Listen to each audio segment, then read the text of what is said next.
All right, we are live. Welcome everyone to another Matt Moran Motoring live stream here on the Matt Moran Motoring YouTube channel. Hope you're all having a great weekend here so far. Thanks so much for tuning in to the live stream here on Saturday. Hopefully it doesn't mess too many of you up. I know usually we do these on Sundays, but I don't want to mess up all the Father's Day plans that you guys might have. And this way everyone can just have a nice, enjoyable Father's Day with family or whoever you want to celebrate with. But anyway, so like all the usual live streams, we're going to go for about 2 hours or so. I'll give priority answering to anyone who does a super chat or a super sticker there, or anyone who is a member and they have the green usernames there. They always get that priority answering. If you'd also like priority answering, you can join the Matt Moran Motoring Club with a link in the description there. That'll take you to the join page. But anyway, so I see we have Brian, Wheatman, Kevin, Triton Car Guy, Vishal, Luke, and Decepticon here. So thanks for joining in, everyone. And Brian says, good evening. Good evening to you as well. Wheatman says, happy early Father's Day, Matt, and all the other fathers in the community. I second that. Yeah.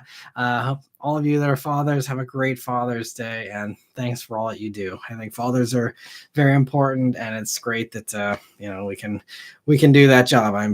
It's one of the favorite things I've ever done. I love being a dad. It's awesome, and hopefully you guys all enjoyed as well, her dads. But and let me see, Kevin's checking in from Lakeland, Florida, truck and car guy from Glendale, Arizona, and he also says happy early Father's Day to the fathers in the group. And Michelle, thanks for joining in. And Luke says the Civic Hybrid seems impressive. I hope to see the hatchback model at some point. Yeah, I'm hoping to get a chance to drive one sometime later this summer or early fall is looking like, when I'll probably get one. And I'm excited to try it out. Michelle says, thoughts on the Civic Hybrid pricing? I didn't have a chance to look at it too closely. I thought I saw it something in the $29,000 range, right? I didn't get a close look at it. But yeah, I mean, to me, it sounded like it's kind of around Civic Si pricing, which makes sense, to be completely honest. If it's going to be, Civic Si kind of performance, I think that is very appropriate. And again, sport touring hatch was already like 31 or something anyway.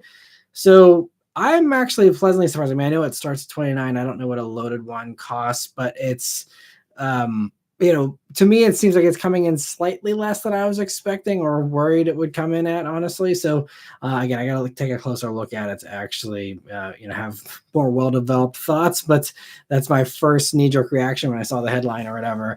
But let me see. And Joel says, hello, happy to be here today. Hope everyone's doing well. And Chaz says, yay, Matt shaved shirt, Venice shirt from Venice, Florida. No, it's Venice Beach, California. They're just, I don't even know. I got it from Old Navy or something like that, but not an actual shirt from a place I've been. Although I've been to Venice Beach a few times, but yeah, and I figured you'd appreciate the shave there, Jazz. Just did my one weekly shave here, just happened to be today. But let me see. I appreciate all the stars and the love and all that, everyone. And okay, Beth just chimed in. She texted me, said she got it for my birthday last year. So yeah, and I really love it. It's I don't know if you can see, it's got a little classic car there on it, and just a fun vintage kind of shirt there. But let me see. So Daniel says, I thought the B58, the BMW you reviewed last week, had a distinctly different sound compared to the Supra. I think that speaks to Toyota's tuning, which I appreciate.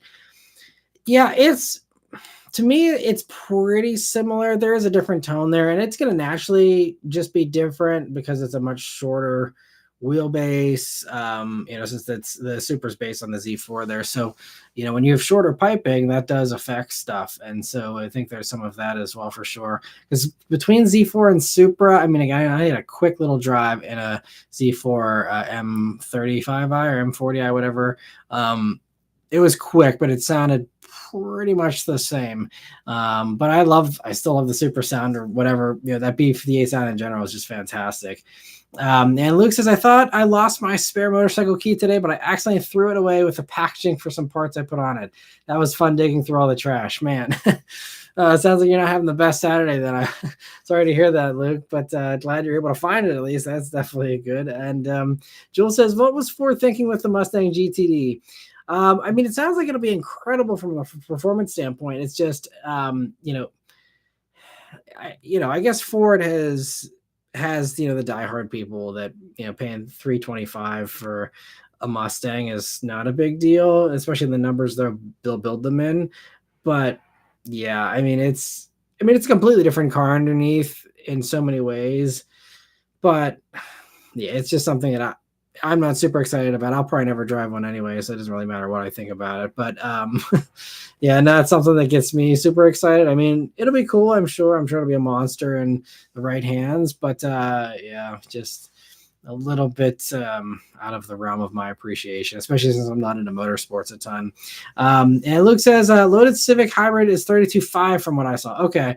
So yeah, I mean that's not terrible because I mean, you know, every year with everything getting more and more expensive, I'm assuming if Sport Touring Hatch had continued on, especially, you know, with the automatic and stuff, I feel like it would have ended up being close to that anyway. Then you get an upgrade in power and you get the extra efficiency. I don't know. To me, that doesn't seem bad. Again, it's 32.5 for a Civic, but that's just, you know, everyone having to adjust their brains for these new inflated prices that, you know, everything is still just taking a while for everyone to, you know, figure that whole component out. But I think, yeah, that to me sounds, you know, gonna be a pretty decent deal, especially with just how much you'll save in gas with 50 mpg or whatever they're saying. And the good stick said I saw a couple 2025 Camrys driving around. Yeah, I saw a bunch last weekend when I was in DC, and I'm like, wow, I'm surprised they're popping up as fast as they are. But Toyota said they're churning out a ton of them. I can't remember, they said like 180,000 they're planning on building this year, and then that's just because they're getting a late start on the model year here, and then, you know, for next year, it'll be, you know, back to the usual Camry volumes of, I think, 300,000 or so, something like that. So it's the one Toyota that I was actually able to review that people could actually go and buy, probably without even a markup. And there's plentiful supply. It's a wild concept, but it's great. You know, it shows that, you know, when Toyota actually builds products in decent volumes, people snatch them up whenever it's, you know, the new stuff. It's just that so many of their debuts recently have been great things, and it's like, oh yeah, and then they're going to make 5 of them. Not really, but I mean, like even like the Crown Signia, seems like there's actually some excitement for that. And then they're building what, like I think 18,000 this year or something I said in the video.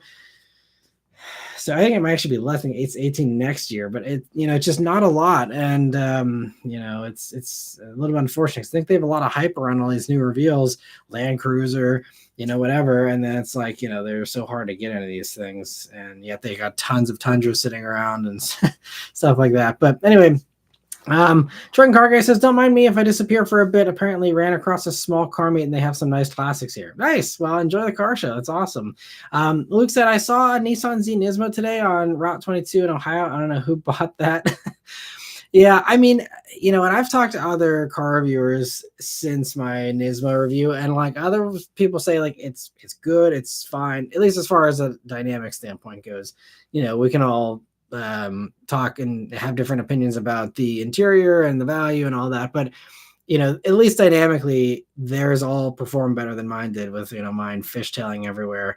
I examined the tires in every possible way. There was no cracking. They were at the right, you know, PSI. They looked okay. There was no uneven wear.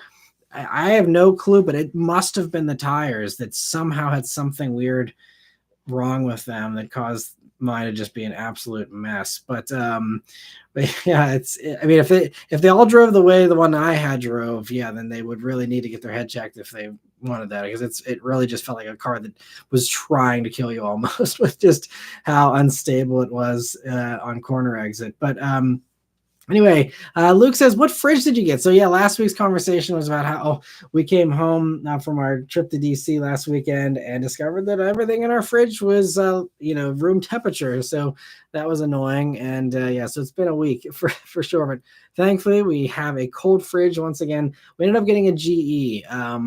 And I did a bunch of research, and you know, it seemed like even like the repairman who was going to come fix our old one, who then was like, "Don't bother." He's like, "It's not going to be worth fixing."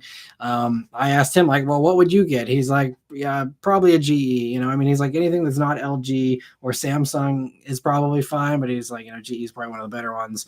So we ended up getting a GE, and we have, knock on wood, good luck with our other GE appliances we've had. So decided to, go for that, and we'll see. I got the extended warranty on it though, so hopefully this one at least lasts, through that warranty period, if not beyond. I did a 5-year extended warranty, so we'll see. But apparently I learned this week the average lifespan of a refrigerator for a new one, at least these days, is 6 to 8 years, which is pathetic in my opinion compared to what they used to do. But anyway, I won't go on another rant about appliances this week, but thanks for the follow-up there, Luke. And Jeremy, thanks so much for being a member for 25 months. I really appreciate that.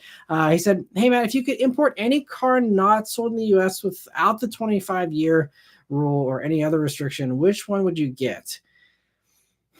That's a good question. I mean, honestly, like the first thing that jumps into my mind that now is open because of the 25-year rule is the R34 GTR is probably like my go-to number one favorite car that we don't get, that we used to not get in the States. But if I'm trying to, since that is now like, a usual import that you can bring in, something else that I couldn't get, that one's going to take some time to think about. Cause I don't know. I'd probably say like maybe one of the like little K car roadster kind of things, maybe like a Honda S600 or something. I don't know. I have to like really sit down and think, because there's probably something really quirky and cool that I'd be excited about that's come out in the past less than 25 years. I just can't think of what it would be. There's got to be something though. I will think about that one some more in the back of my head and see if I can come up with a better answer for you. But R34 is like the ultimate import. It's just, I'm sure they're going to be so insanely expensive, and they already are, but that would be one dream for sure. And let me see. And Vishal was asking about the fridge as well. And SF says, wait, a new Nismo Z? I guess so, which is even crazier. Since it seems like no one's buying Z's still. And let me see. SF says, I've seen probably less than 5 of the base ones. Yeah, I've only seen, I think, 2 Z's on the road in the past like 2 years, outside of the one that I had as a press vehicle. But and the ones that I've reviewed, obviously. But and then let me see. SF says, what are your thoughts on the mess that is the twin turbo Toyota V6? I mean, from what I saw, the recall, it was, like 100,000 Tundras or whatever, was just that there was debris on the production line, and that there's nothing wrong inherently with the engineering of that motor. So if that is true and that is all that it is, then, clean up the assembly line, and then should be good. And hopefully it will be another 1,000,000-mile motor like the old V8 and the old Tundra. Time will tell, obviously, for that one. So we just have to wait and see. If there is more that I'm just out of the loop on, then we can talk about that for sure. But from my understanding, it was just like a production error, which makes me feel, more confident in the design and all that, and doesn't make me lose faith in Toyota necessarily. And they're also recalling them. They're fixing it. They're doing the right thing. And, but again, it wasn't even an engineering problem. It's just someone, having an issue there on the assembly line. So my confidence is still secure in Toyota, at least for now. The Good Stick says, used the self-driving on my Tesla. It's a savior for rush hour traffic. There was this one point when the car got impatient, almost cut off a semi-truck. Luckily, I took control in time. See, I hear and see stuff about this all the time. Maybe it's just like the algorithms that like serve this stuff up to me because they know that I like, I want to see that kind of stuff or something. I don't know. But like, I was just scrolling through threads the other day, and there was another person saying that like they were just bragging to their friend about how great self-driving was. Then it literally swerved into the oncoming lane. Like as he was like, wow, isn't the system great? Let's try and like have the car kill you. Like it's just, I do not trust it. It is, I don't know. I still think it's real bad. I mean, again, there's some people that maybe really like it. And again, if you're in a very, very low speed, safe kind of scenario where you're only putting yourself at risk, whatever. But like, I still do not like the idea of being a beta tester for Elon Musk that I didn't sign up for. Like we're all driving around these Teslas every day, and thankfully you were paying attention, Good Stick, and you're being a attentive driver, but you can't say that for a lot of the other people out there, not only Tesla drivers in general, but I mean, just anyone. No one wants to be driving these days. Everyone wants to stare at their phones and be glued to their screens. So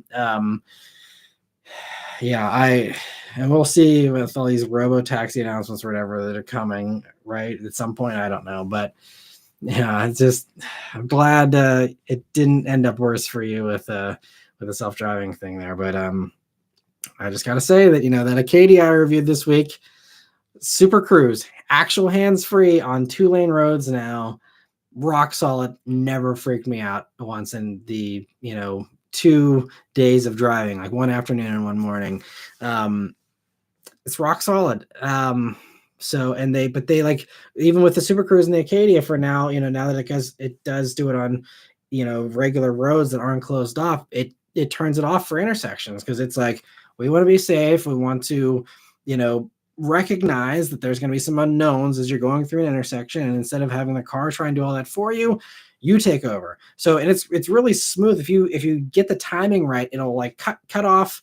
And so the Super Cruise wheel at the top there, it's green if it's working, it's red if it's not working, and it's blue if it's like wanting you to kind of temporarily take over, but it still is able to do super cruising for you. But like, if you want to take over and do your own lane change, you want to do something on your own, it'll stay blue, meaning like it's still helping you, but it's you're doing your own thing right at that point. But so if you go through an intersection there, it'll kick off and say you need to take control. You just put your hands on the wheel. It's still doing lane guidance and all that stuff, but you put your hands on the wheel, you get through the intersection, and then it kicks right back on automatically. And it's like, it seems like Super Cruise is just developed by people that have some responsibility in their brain, and they want to just play it safe. And I just respect them for that. They're not trying to race Elon to this arms race of self-driving stuff. And same with Volvo. Volvo is pushing forward with this stuff. That's why EX90 was so delayed, was because of the LiDAR sensors that they required. Like, we must have LiDAR, real LiDAR sensors on this thing if we're going to try and do any kind of advanced driver assist stuff. And Elon went back and Teslas have cameras now. They don't have radar anymore.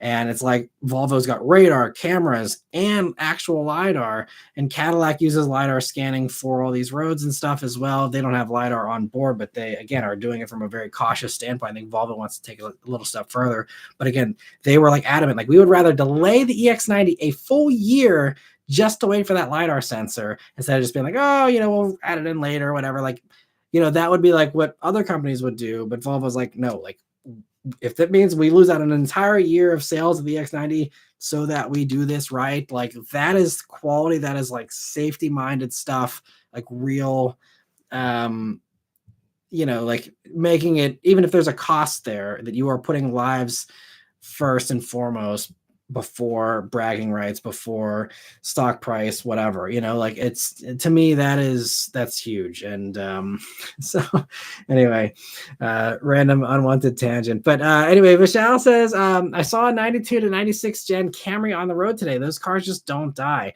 Yeah, it's great. I mean, it's so awesome to see this. There was someone who had in DC, it was Street Park, there was like a early 90s Accord, but then there was like an 80 something Camry with like the actual like little square, like, quad headlights thing in the front there. I'm like, I haven't seen one of those in a long time. And it was just still being used like a normal car. It is so impressive. It's, man. Yeah. And like we were talking about last week with appliances, all the old appliances are the ones that last forever. These new ones don't. And it's, I mean, I still think that a brand new Camry can also go the distance, but it's just impressive, those old ones. And they're just so simple. I think the simplicity, more so, like, yes, like a new Camry, I still think could probably do 1,000,000 miles, no problem. But there's going to be those other just extra little computers and sensors and things that, I'm sure aren't going to like go haywire or anything, but like just the simplicity of like, you can fix a 92 Camry yourself. You might not be able to do that with the 2025. Even if it does go to 1,000,000 miles, you're going to need the dealer's support to clear codes or whatever down the road, I'm sure, and things like that. So I just respect the simplicity more and more, I think, as time goes on. And Dylan says, what is an average car that you think is just cool? Mine is the mid-90s Explorers. I saw one of those on the highway last weekend too. Beth and I both commented because it was so funny. We saw it was, yeah, like that, the mid-90s Explorers, and her grandfather actually had one back then.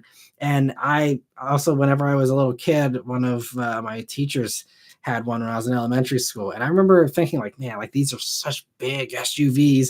And we were in a Mazda CX-70 rolling next to this Explorer, and it looks tiny. I mean, it looks, I mean, I think like those 90s Explorers, modern sizing is like subcompact crossover.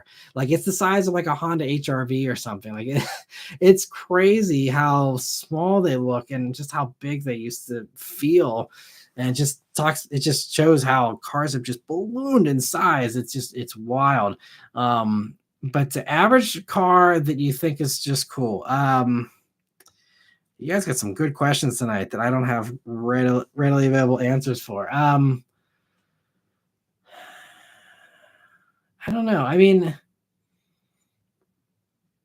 I guess as far as like newer stuff goes, I still really love the new Prius. Every time I see one of those, I like get a smile on my face. I'm like, all right, someone bought a new Prius. Which, if you would have told me that 10 years ago, I would have like, thought you were insane. But I love the new Prius, and so every time I see one, I'm like, sweet, someone made a good choice. They picked up a new Prius because they're great little cars. They're fun to drive now and just look so cool. And yeah, so maybe that's one. I'll try to think of something that's a little bit older though, if I can. And let me see. So I see Luke's responding to Sean. Sean's asking, hi, Matt, Civic Hybrid or the SI? Similar performance and better MPG. It comes down to how badly you want the manual. Because I think if you don't care about the manual thing, you're probably better off with Civic Hybrid. Now, it's a very different kind of power delivery. Because again, it's the same powertrain as Accord. So I can kind of, extrapolate here a little bit. It's, based on my hypothetical test drive of something like that, again, what I know about that powertrain, it's going to be very less of an enthusiast thing. Yes, you're having the same power in the hybrid, but it's the parallel hybrid system is just going to be like you floor it and it just goes and sits at 5,000 RPMs or whatever.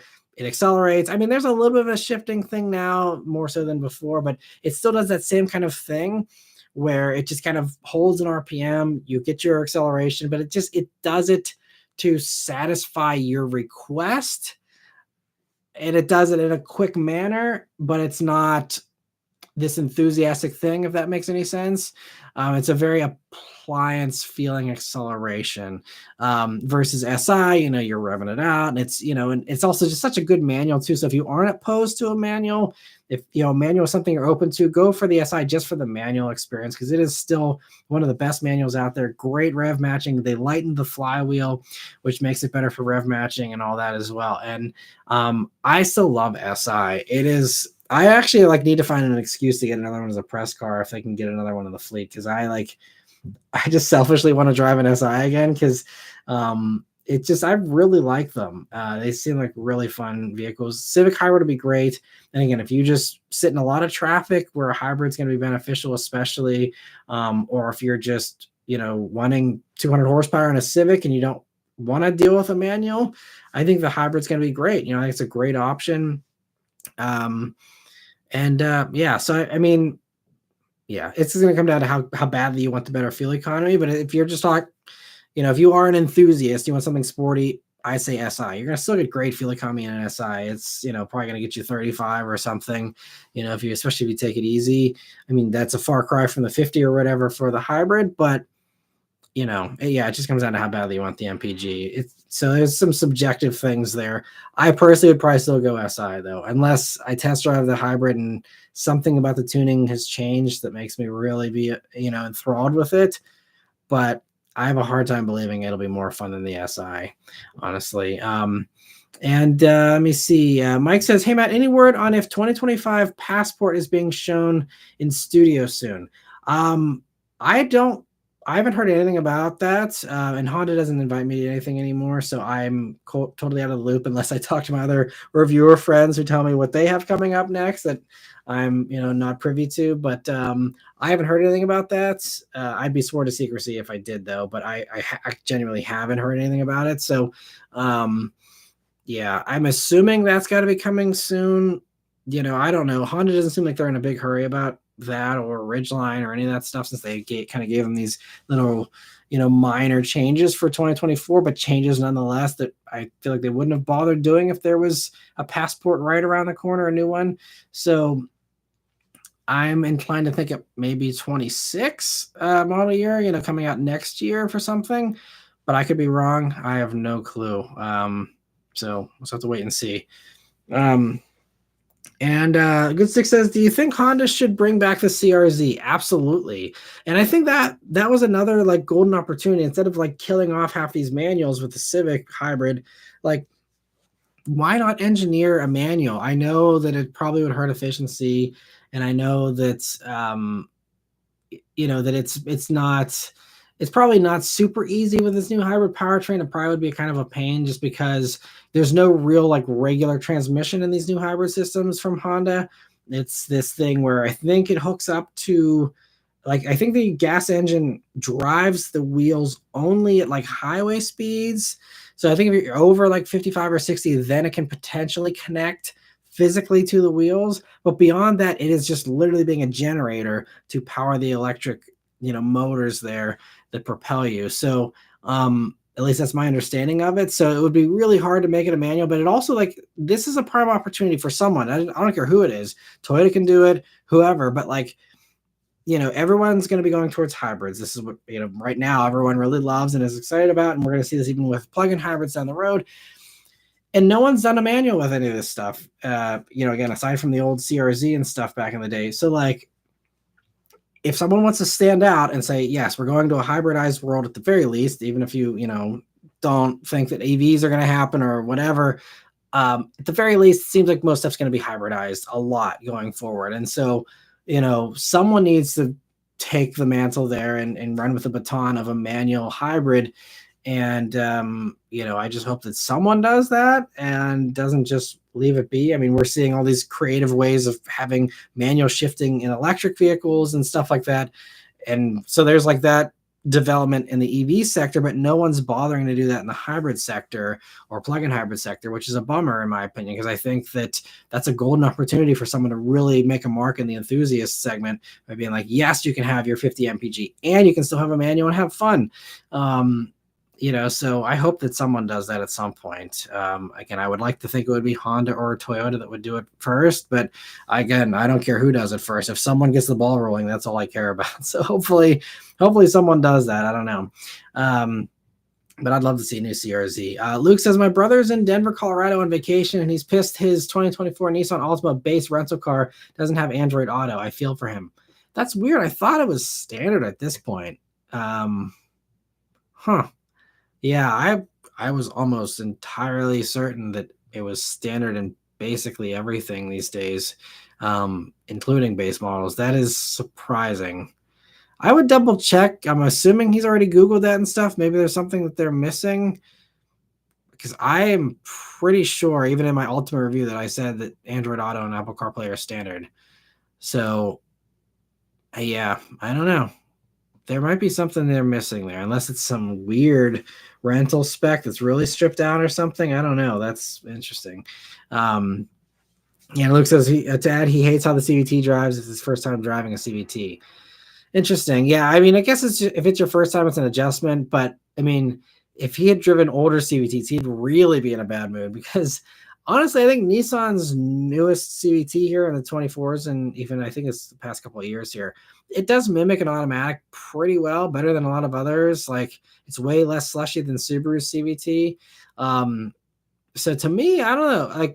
Again, it's not as good as a regular automatic still in my mind, but I actually think Nissan CVT is not bad, to be completely honest, for these newest ones. But I know it can be an adjustment for sure if you're not used to that. And Michelle says one of the front office ladies at my elementary school drove an Excursion. Don't know if it was a diesel or a V10, but I remember being so fascinated by it as a kid. Yeah, I had a friend in like middle school and high school that her family was really big, and they had an Excursion. Theirs was, I think theirs was the diesel, if I remember correctly. But it was a big old thing, and it was always funny to see. I'm honestly surprised with these times we're living in. I don't know. That's another moneymaker that Ford just leaving money on the table there. I don't know why an Excursion hasn't come back. That is the easiest thing too. Literally, take a Ford Super Duty, put a cab on the back. You're done. That is basically all you need to do. Add a third row, but that's not hard. Like, I don't know why. I hope there's some good reason behind the scenes that makes sense, because again, being an armchair product planner here, Excursion would have been easy money over the past 10 years. Basically, once gas started getting cheap again, they could have been doing it all these years here. So I don't know.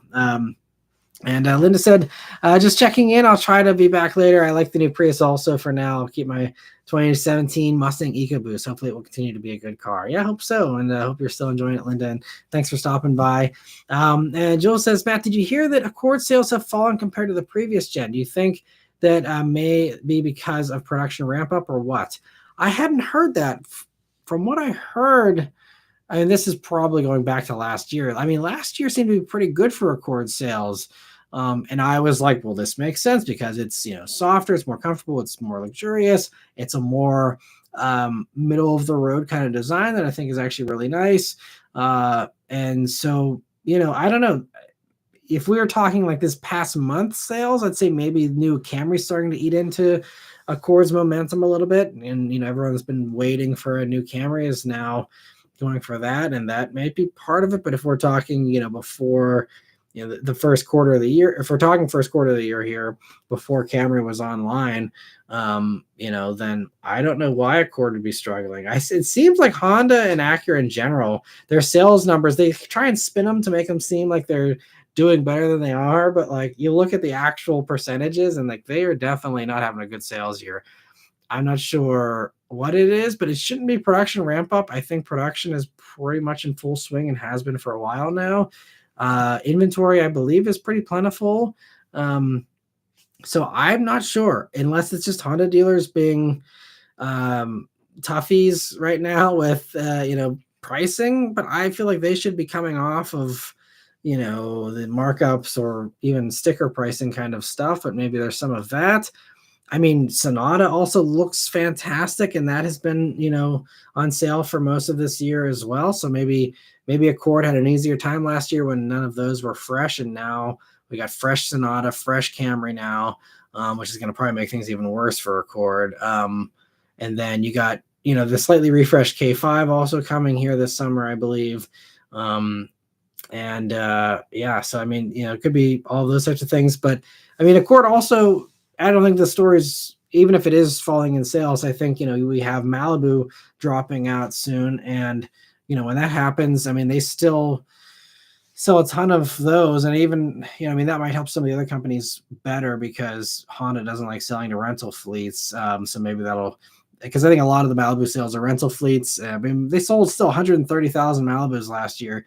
So I'm sure that, Hyundai and Kia and Toyota will be happy to gobble up those, fleet sales and stuff. But I would expect those three to have a nice big boost once Malibu drops out, because that's a lot of volume to be walking away from at Chevy. So, but yeah, I mean, hopefully Accord gets some of those sales from the actual retail buyers and stuff. But I like the Accord, though. I think it's still my favorite midsize sedan, most likely.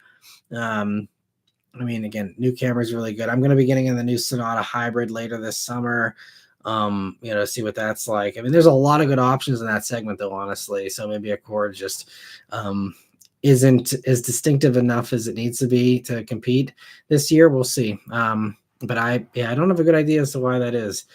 Jordan says, any updates on consumers purchasing cars via Amazon? Pros, cons, or are they a pioneer? I mean, Yeah, I'm excited about that. Hyundai is the only one I think doing it right now, and I checked on that actually like last month, and I thought that it was supposed to, go live earlier this year, but now it says later in 2024, I think. So I think they're still working on it. I think that could be great if they actually deliver it the way they're talking about it, where they were saying like you can do all the financing online, and if it's even remotely as easy as checking out through Amazon for anything else, and it's just, a simple process online, and then, they drop it off from the dealer that's nearby or whatever. I mean, I think that would be amazing. Any way you can cut out dealers. I mean, I feel bad saying this because again, my brother-in-law is a salesman and stuff, but like, a lot of people just hate dealers. So if you can cut them out, especially with how crappy they've been the past few years, if you can cut them out, I think people are going to be really excited about that. So if they market it well and it actually works well and it's pretty flawless and seamless and easy, I think it could be huge. I think it could be the next big thing and really kind of, almost make car dealers nearly extinct. I mean, you still need them to fulfill the order, but they could become borderline, a warehouse at that point that just delivers cars that are ordered online. So we'll see. I mean, there'll always be people who like doing it the old school way, but I think the majority would rather, not bother. So I think Amazon has a lot of potential there with that. And Brian says, my family had a 2000 Ford Excursion back in the day. It had the V10. Nice. Yeah, those were cool. And yeah, what a time when there was a giant SUV that had a V10 engine. That's crazy. The Good Stick says, do you think Toyota does a better job at differentiating themselves from Lexus than Honda does to Acura? Not really. I honestly think they're pretty even, and in some ways I think Honda does a better job than Toyota actually in my mind, because you look at like the Acura equivalents, TLX is very different from Accord. Like it's not just like a dressed up Accord versus like you can really make the argument that like Lexus ES is still shares a lot with Camry as far as like the powertrains are the same, all that versus like you look at TLX and yes, you can get the 2.0 or you could get the 2.0. You can't get it anymore, but you could get it previously in the Accord, but you can only get it with front wheel drive in the Accord. So TLX had like the differentiation of only being the only one with all wheel drive and now being the only one with the 2.0 motor. So I think that right now actually there's some nice differentiation there. RDX doesn't really share anything. I think it's loosely based on CRV platform a tiny bit, but it's completely different. I'm pretty sure it's actually a different wheelbase length. It's way bigger than CRV. It's completely like nothing about RDX says Honda to me. Like that is completely like Acura. MDX is the same deal. I mean, MDX at least shares a motor with Pilot, but MDX is so different. It feels so much different behind the wheel than Pilot. Completely different. So like, versus like, there's some stuff with the Lexus stuff that knowing, especially if you've driven the Toyota before, it's like, yes, they did a lot to differentiate, NX from RAV4. But again, they share powertrains and, the dimensions are pretty close, all that kind of stuff that, yes, it is definitely a much nicer vehicle. If you have the extra money to spend, I'd get the Lexus over the Toyota every day. I think it is different enough that it is worth its existence, and it justifies that. But to me, because there's so many shared components with Toyota and Lexus, I think that Acura having more unique stuff actually, to me, feels a little bit, more differentiated, honestly. And Luke says his rental Altima is the base trim, no auto climate control. When I Googled it, SV and up has Android Auto. Interesting. Okay. Well, I learned something new today. Thank you. That is bizarre. That's not just standard at this point in time. That's crazy. And Camp Jim says, hi, Matt, was a little late due to partying. Well, I hope you had a fun time, and thanks for stopping by, but don't let us stop the party either. You can keep on going if the party's still rocking. But Vishal says, with Toyota making the Camry all hybrid, will Honda do the same with the Accord by dropping the 1.5 CVT for hybrid in LX and EX trims? I don't know, because it's I guess it comes down to sales volume. I would have to see how many of each trim they sell, and I don't think they make that information public. So that's really a question only Honda can answer well, as far as what would make sense to do. I feel like they sell a decent amount of the lower trims of the Accord still. So If the take rate isn't as strong for the hybrid as they thought, then I think that could further justify keeping, the base setup around. But yeah, I don't know, because that 1.5 motor, they may try and start to phase that out. I mean, it's still, going to be around in CRV probably for a while, unless they shake up CRV and do that as all hybrid or something. I don't know. But yeah, I feel like the 1.5 motor probably is kind of on its way out, which also puts the SI in question as far as what they do there. But yeah, it'll be interesting to see how they play that. But I think that they're okay. I think Honda's approach has kind of been like 50% hybrids for everything going forward, pretty much. So I think that's what you're seeing. I think, they already have a pattern rolling here with, we see it in Accord. We see it in the Civic, and I think the CRV structured the same way now. I'm pretty sure it's, same kind of thing. So, I would assume you're going to see that going forward is high trims, hybrid for everything. So I would expect that at some point for the larger stuff as well.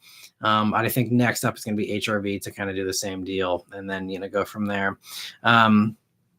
And Dylan says, I used to sell cars for a couple of years, and I'm all for dealerships being phased out.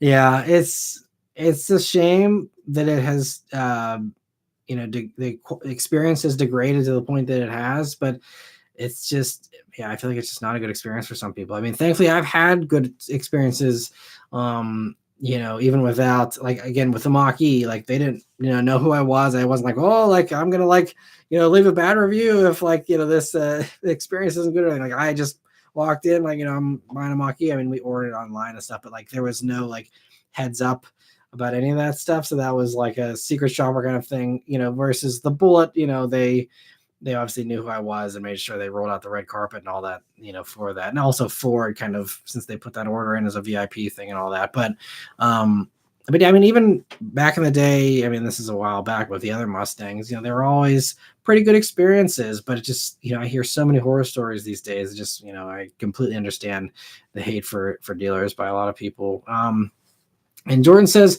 Honda E was a cool concept, but was scrapped. Do companies base bringing concepts to production based off responses at auto shows? There's some of that, but they can also build like some wild supercar concept. Everyone's going to love it and be tripping over themselves for them to build it and saying, yes, please build it. And then they just, still don't produce it because it makes no sense from a, retail standpoint. So, I mean, I think that at the end of the day, the accountants are the ones who decide what gets brought to production most of the time or not. But I think that they do listen at auto shows, and they listen to the press response. They listen to the general public. They do surveys. They bring in focus groups. They do all these things to really try and figure this stuff out ahead of time. So there's a lot of data they bring in from various viewpoints, because, I mean, journalists have one perspective, customers have another. There's a bunch of different things that influence that for sure. But yeah, Honda E, I mean, that's, if you're talking about Honda E, the little hatchback thing that, was for sale in Europe and then, ended up getting scrapped. I think that was just due to low sales, unfortunately, which was just because it just seemed like it didn't have the best setup, as far as range and all that. But I love that little thing. And actually, someone else was, the prior question about what would I want from Japan. I think it was sold in Japan too, right? Not just Europe. That's probably one of my top vehicles. I would love a little Honda E. That would be a super cool little like run around commuter kind of vehicle that we never got. So that's probably pretty high up there on my list of stuff that I wish we got. That Alpine A290, by the way, that I just talked about in the weekly update. That's another one that we were not going to get here. That's not really like a JDM classic or anything, obviously, but like that little thing, like if Alpine brought that, or honestly the Renault 5, in the sporty version of that, this coming out, if they brought one of those over, I mean, again, I don't need a car. I'm going to try to not own a car for as long as possible, even though there's so many things I'm just like, like I was looking at GR Corolla pricing this week, just like being like, what are they going for used? What are they going for new? Like trying to, and then I'm like, you know what? I can't like justify this, but, I think, yeah, Honda E would be cool. But I mean, the Alpine A290, like that thing seems so cool. The Renault seems so cool. I'd love to see those things here, because that would be so tempting. Just a fun little like 200 horsepower electric hot hatch. sounds really cool to me right now. So yeah, and honestly, like, since Renault and all them are hooked up, with Nissan and Mitsubishi, I'm like, man, like I really wish like Nissan did like a little like Micra hot hatch, or honestly, like, even if Mitsubishi brought back like the Colt or something and did like a faster version of that. I don't know my 80s history well enough to like rattle off the names of like the performance versions of the Mitsubishi and the Nissan little hot hatches. The Pulsar, I think, is like if they took that Renault 5 thing, put their own skinning on it, just copy and pasted the powertrain and all that over from the Alpine and the Renault, and called it a Nissan Pulsar or something, like, yep, like I'd be really trying to talk myself into buying one of those, probably, again, if the pricing was reasonable. But yeah, I think that's like a really cool little segment of like electric little hot hatch. Kind of gets me excited for some reason. But let me see. And Mike says, do you think the Land Cruiser is overpriced for what it offers? I think that I don't really get off-road buyers in general, because to me, it's like, do you need that much capability anyway? Like, I feel like most people would probably be served just fine by something that's a little less intense, like a Crosstrek or something, but I mean, Land Cruiser is expensive. I think they still should have probably brought it down a little lower, because it does get too close to the GX for comfort for me. Like if I'm already spending, 57 to 60,000, especially since, again, I personally don't value the off-road stuff. I would at that point, I'm buying a base GX, because they're so loaded up. Base GX at what, like 64, 65, perfect for me. Has the twin turbo V6. I just think it's too close to GX. So yeah, that is the biggest problem, especially since if they shared motors, then I'd say, okay, well, not a big deal. But like, you also, for those few extra grand, go up to the twin turbo V6 over the, 4-cylinder hybrid. Like, for me, again, you get better efficiency on the Land Cruiser, but like, I would be like, yeah, I'm just going to pay a few grand more, because it's not that big of a jump at that high of a price point. Just go for GX. So I think that's the biggest problem. If GX did not exist, then Land Cruiser, I think, would be totally fine with where it's at, because it's got to be above 4Runner. It's a bigger vehicle. It's going to have to kind of have that high positioning. And they're all sandwiched in so closely here with the Toyota, truck lineup right now, that it's just tough. I feel bad for whoever has to figure out the pricing for all of these things, because it's like, you're really threading a needle here with all these. There's just so much. I mean, it's cool to have all these options. I'm not complaining, but it almost reminds me of like Mercedes lineup before they started getting rid of stuff, where it was like, they had like 4 different convertibles, and they had 5 different coupes and a bunch of wagons, and like so much stuff. And it's like, when you divide the pie up that many ways, it's just, you don't have a lot of room to work with there, and you don't have a lot of sales, for any of these things. So it's interesting for sure, but I mean, it's exciting to see all these new products. But yeah, I think Land Cruiser would probably benefit from a little bit of a price drop there. But I saw the first one out running around this past week. Someone was driving around, had the temp tag on the back. They just bought it, and we're enjoying their new Land Cruiser. So I will be spending a week with one coming up here in August. I'm looking forward to spending more time with it.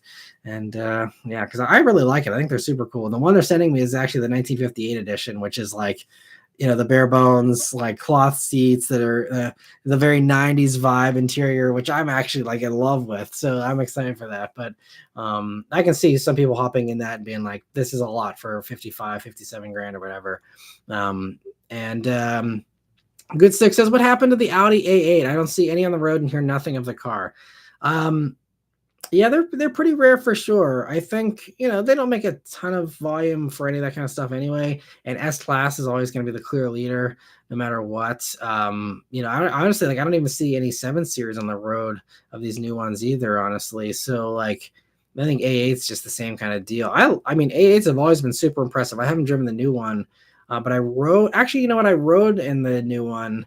Sophion had it as a press vehicle, and this was back when I reviewed his Cayman back, was that 2018? I think that's still the same generation. Yeah, I reviewed his Cayman, and we went out to dinner afterwards. we drove in his A8 press car that he had. I mean, it was like insanely comfortable. So yeah, I love A8, but yeah, I don't know why more people don't buy them, honestly, because especially these days, I'd probably actually rather have it over the S-Class. I don't have any experience in any of those big sedans, but based on what I know about the three, German big sedans, I'd probably go A8 myself. And Luke says, Acura Integra to Honda Civic and Lexus TX to Grand Highlander. Now we're even. Okay, fair enough. That is true. Yeah, there's definitely not a lot of differentiation there. That is, I think Integra is the worst Acura from a differentiation standpoint, definitely for sure. And I mean, TX and Grand Highlander, again, you get behind the wheel of those, there's a lot of similarities. Again, you're sharing powertrains once again outside of the plug-in that the TX gets. But it's the same kind of thing. Again, I'd rather have a TX over a Grand Highlander, don't get me wrong, but there's a lot of similarities there for sure. But Luke is also saying Honda is working in phases. A few years back, Civic was 2-liter NA and 1.5T, CRV and 2.4 NA, and 1.5T now. It's hybrid is the high end, and 2.0 NA is the base, or the 1.5 is the base. Yeah. So I think, they're slowly, you're right, going through phases there, and going to try and, I think, phase out some of that lower stuff. But Jordan says some cars don't have Android and iPhone capabilities, possibly holding out for a future telecommunications giant. Crazy how we only have 2 to choose from in this age. I don't know. I don't think anyone's really holding out. I think, because Android, just kind of absorbs everything that's non-Apple from there's obviously a variety of other phones and stuff, but I think, Microsoft tried with, their operating system, and others have tried, and I mean, maybe someday something will upset, the two, but yeah, I don't know. I think, some cars not having Android and iPhone, that's just like the newer stuff that thinks they can get away with it because Tesla gets away with it, Rivian, and now GM, trying that, but it's just because of data. They just want the data. They want to be able to sell the data themselves. They want to be able to use the data to supposedly improve the experience for the user.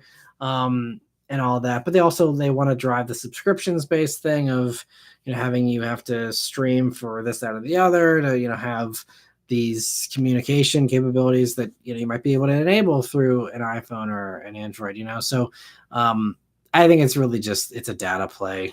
Data is so valuable. It's one of those things that like kind of gets like swept under the rug a little bit, but it is like so massively valuable.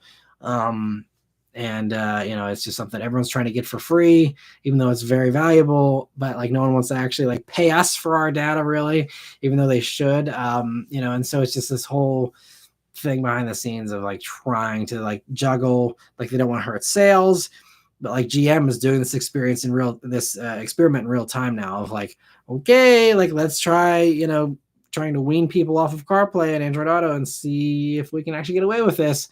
And the consumers will decide.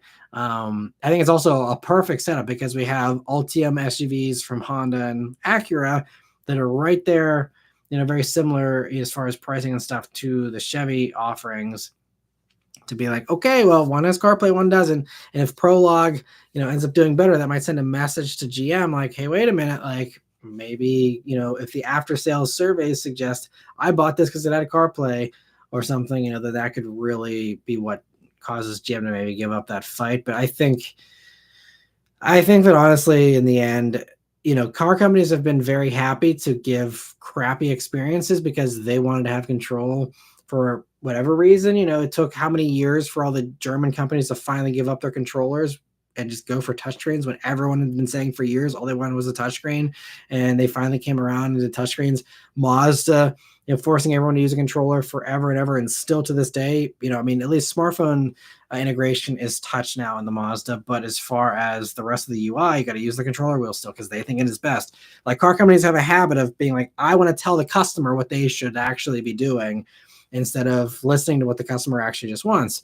And so I think that those old habits die hard. I think car companies are going to continue to say, we're going to tell you what we think is best for you, even though we're just like, CarPlay already does that. CarPlay already does that. And it's funny. So I spent a week in the Blazer EV, and I don't want to like, again, spoil the whole video because I need every view I can get. But, The Blazer week with video. There's a lot of good stuff about the Blazer. I actually really like the driving experience is fantastic, but a lot of that video is just a roast on the GM decision of no CarPlay, and me again using their non-CarPlay system in real time, and them telling me up and down like, oh, your iPhone works with it. You can still text, you can still do this, that, or the other. You'll see in my video, which I think that will be coming next month. You'll see how well all that stuff actually works. So that'll hopefully be an entertaining video. Hopefully it won't be annoying or too much of a tangent for people. But yeah, it's just car companies love telling people what they think they should do as far as infotainment stuff.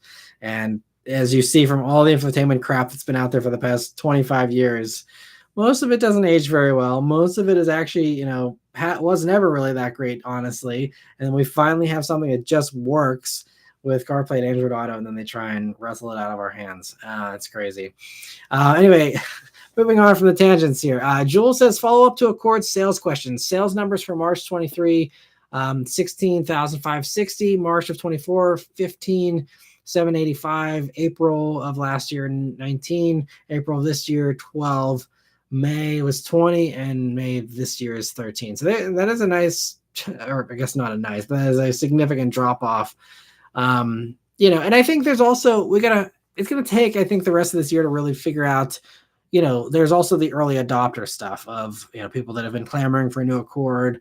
I just want a new Accord for whatever reason, like they just ran out and bought that. You're always going to see a spike in the first model year of anything, because it's like, ooh, it's new. I want to be the first one. And so you're going to have that in any car pretty much, as long as the supply is there. And then everything drops off the second year. So if it continues to fall, I'd say I'd be more, if I was Honda, I'd be more worried if 2025 sales figures continue to drop off like significantly, like not just a little bit. Like if it levels out, I think that that's okay. And they've kind of found, the norm here. Because like April was 12,000, May has now jumped up to almost 14, like you're saying. So, maybe this is just it leveling off, and again, something that's very normal with car sales, but we'll have to see. And Vishal says it would be nice to see if there was at least an EX Accord hybrid. I would definitely buy that if they had it as a lower price hybrid trim level. Yeah, I kind of wonder how they justify that. And I think they're probably also going to take a very hard look at what Toyota's doing and see how well that does for them. If, I don't know how much Honda can get access to like Toyota sales figures, or what they can piece together from being on the outside. But if it seems like they're selling a lot of base Camry Accord or Camry hybrids, then that could make Honda, want to try and find a way to, bring in the hybrid for the lower trims as well. Because again, it's just about that competition, really. Jordan says, in the past, Tesla and Toyota collaborated on a compliance car with the RAV4 EV. Are any current EVs considered compliance vehicles, or is that a mandate? Or is that mandate no longer in existence? Compliance cars. Even back then, I'm not sure really how. There's a few of them. There's like 500. The old 500 electric Fiat was also like a compliance car that I guess was like kind of a mandated thing. These days, especially with the new EPA rules that just came out, a couple of months ago here, they basically are like, you can get to the average fleet MPG however you want. And so it opens up companies to not really have the need for compliance stuff technically, unless they play their scenario in such a way that they need those EVs to really bring up their stuff. Ford kind of doing this a little bit with, having a bunch of EV sales, and that's justified the V8 Mustang to stick around. Dodge, on the other hand, is in this point where they're trying to do this whole switch over, and they had to ditch the V8 because of the fact they didn't have the EVs helping them over the past couple of years. So, I think some companies might try and frame it as a compliance car, but realistically, like if you're a Toyota or something, you don't need a compliance EV because, at least not right now, maybe in 12 years or so, but not right now, because if you can get to those fleet averages with just having all of your vehicles get 50 mpg, I don't remember exactly what the requirements are for each. It starts in 26 and works its way up slowly and then kicks in a little faster in 2032. Again, assuming all this stuff continues to stay in place, which is a big if. But if it continues that way, they have still some years here to ramp that stuff up. But it's and I think this is what Toyota's been talking about, how they're going to have these plug-in hybrids coming that have like 120 miles of electric range and have the gas engine be less focused, less priority components, but it's there to keep you going. It probably won't be super fast, but it's there to keep you going beyond your 120 miles, which you'll never burn through, most people on average ever in a day or two. So I think that there's going to be that kind of stuff, and that'll again boost those averages so much that like Toyota probably won't have a need, honestly, for an EV. I mean, they're doing EVs, but they don't need it, So I don't think that a compliance thing is really something that is too much of a pushy thing these days like it used to be. And Luke, thank you so much for a super chat here. He says, "Hi Matt, I can't believe I just bought a 2013 Ford Taurus SHO with only 5,800 miles on it for 17 grand. Was it a good buy?"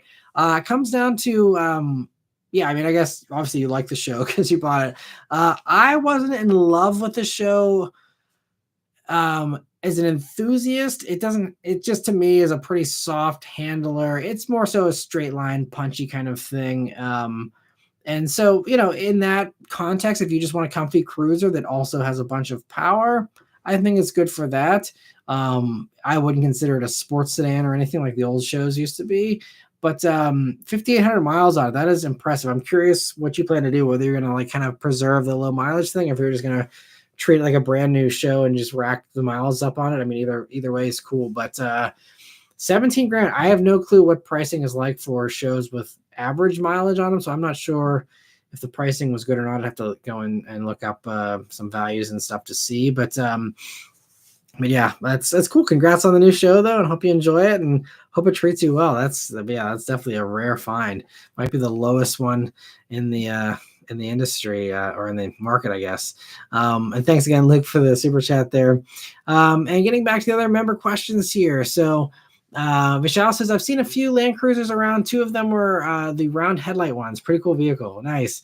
I'm glad you've been starting to see them. That's great." And Vishal also says, "There's a ton of new Gen 7 series in my area. Guess it's regional dependency, the occasional A8 and S8 too." Nice. Yeah, see, and like that is certainly true because like it's a little bit of a drive, not that far, but the BMW and Audi dealers are a little further, and the Mercedes one is a little closer to me. So like around here, I see a lot of people in Mercedes more so than Audi and BMW. I mean, there's still a decent amount, but not quite as much. And then if I go, 20 minutes the other, part of town, then I start to see more of the Audis and the BMWs. And then if you go to like the South Hills of Pittsburgh, they have a pretty even spread of all of them. And then I'll see a lot more Audis and BMWs down there too. But let me see. And Jules says, "My 2 cents on Autopilot based on my my experience in a Model 3. It's not self-driving, lane change panics sometimes, and you have to keep hands on the wheel. I'll stick with adaptive cruise." Yeah, I think adaptive cruise is honestly nice enough. And even that has limitations, like, I mean, even in the Mazda CX-70, when we were doing the road trip this past weekend, adaptive cruise is fine, but honestly, at least with my driving style, a lot of times, like there's cars that are too close or, I'm, wanting to drive more aggressively than what adaptive cruise is willing to let me do. And, there's a lot of times where I'm like, I don't even want to do adaptive cruise. I just want to drive myself. Adaptive cruise to me really only is valuable when I'm on highways that are really uncongested. If I'm, out of a busy area and I'm just cruising with a few other cars or something, like that's where adaptive cruise is great. But otherwise, if it's dicey and, hectic, like I'm driving myself anyway. And Good Stick says, "Are Mazda still using Ford engines? I heard the current Mazda engines are based off of Ford designs." I hadn't heard that. I'm pretty sure they're unique. I think all the Skyactiv stuff is completely unique. I think it's actually the other way around. Honestly, I think Ford is still using a Mazda design because the 2.3 EcoBoost motor originated in the Mazda Speed stuff. The Mazda Speed 6, I believe, was actually the first with that. And I think Mazda Speed 3 also got that, if I'm remembering correctly. I know Mazda Speed 6 had that motor, and that's whenever, I had the EcoBoost Mustang, there were some people that were like, "Oh, well, here were the problem points with this engine in the Mazda Speed 6. Look out for this." because Ford was actually using that, and that motor has evolved. Now it has, port and direct injection for 2024. And by the way, stay tuned for an EcoBoost Mustang review this week coming up.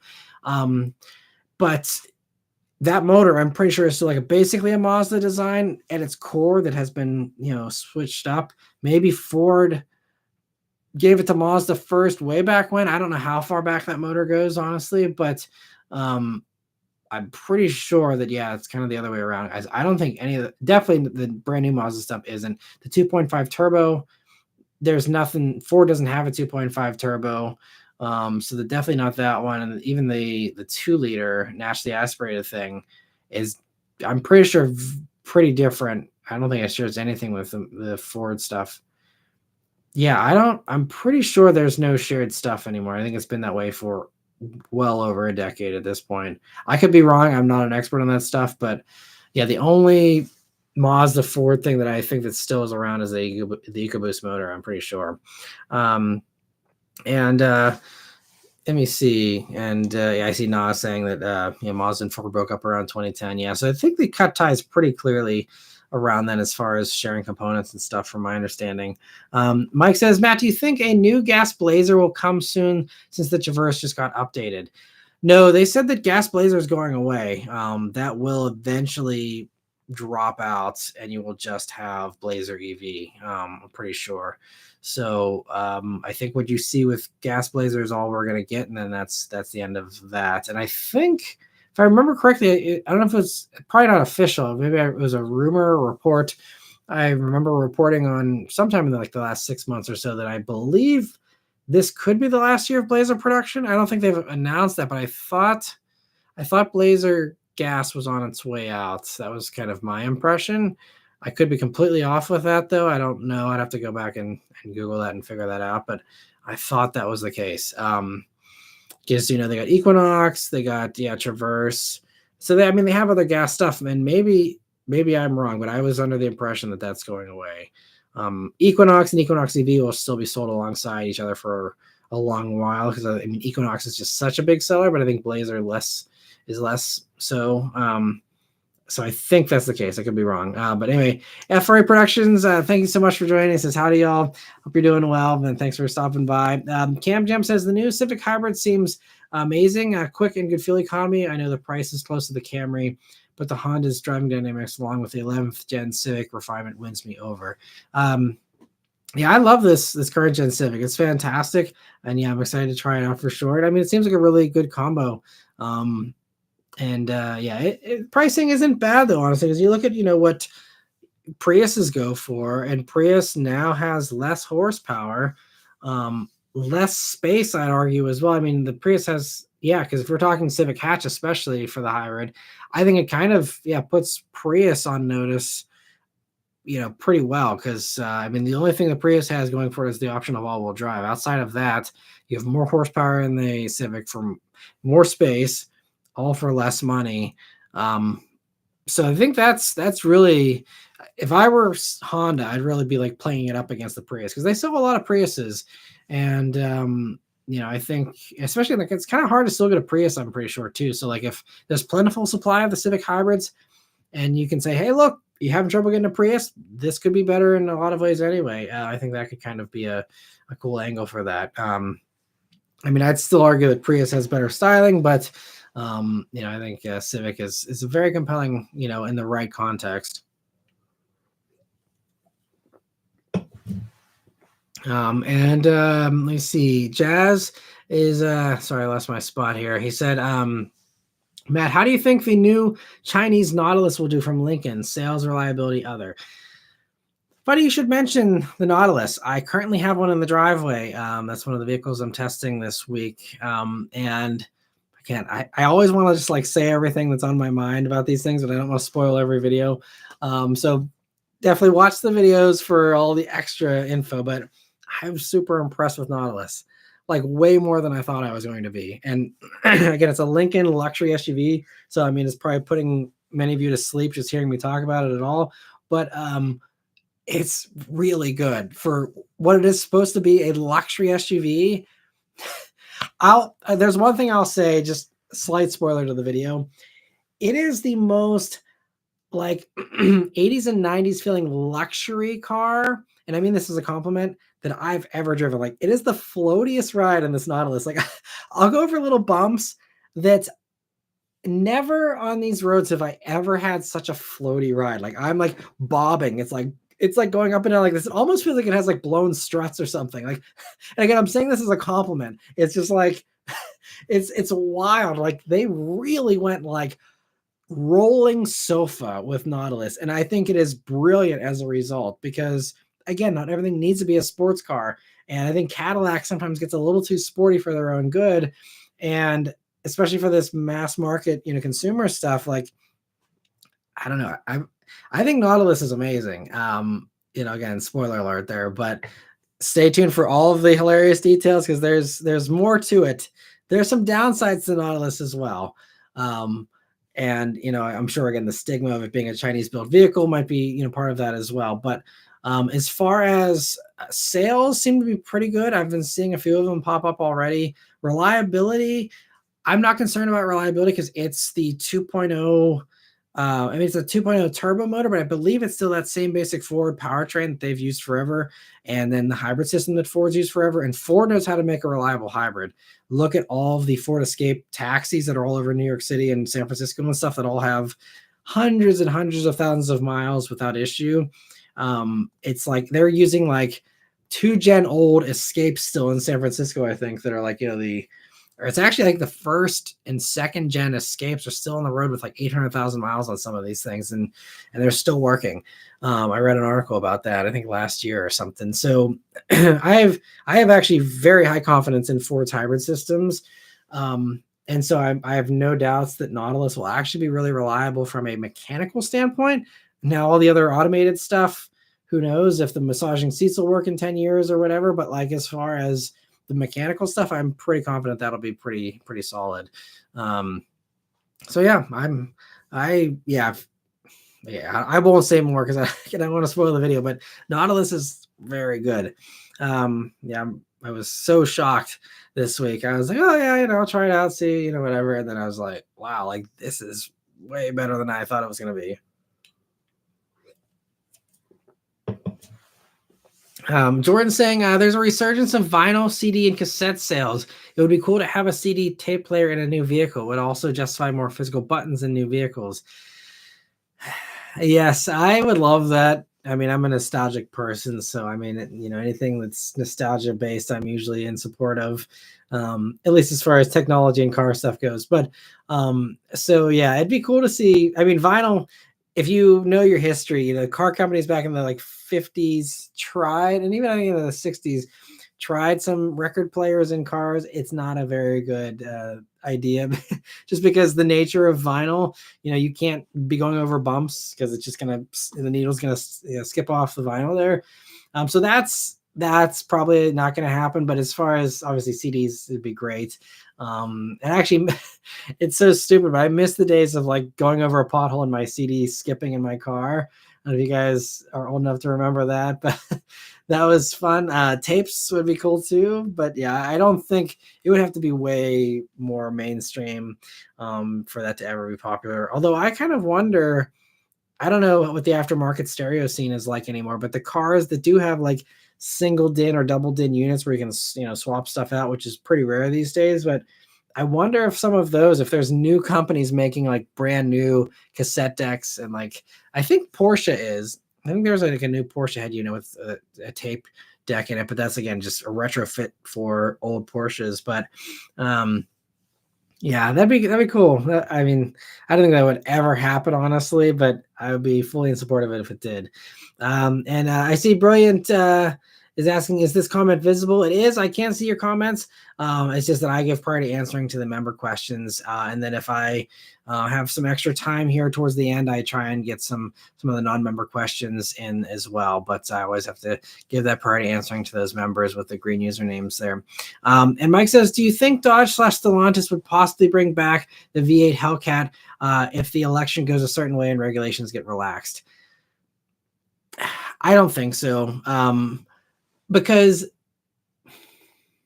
I mean, I guess they could pull it off the shelf. The thing is, though, it's not even so much like the design or anything. It's just that like supply chains, like these companies, whenever they are planning products, they don't plan for the next administration because the product cycle and the product planning is further out than that. Like car companies plan 7 to 8 years out. So like car companies right now are planning like the stuff like 2030, 2031. Like that's the kind of stuff they're working on. They're securing suppliers for this stuff.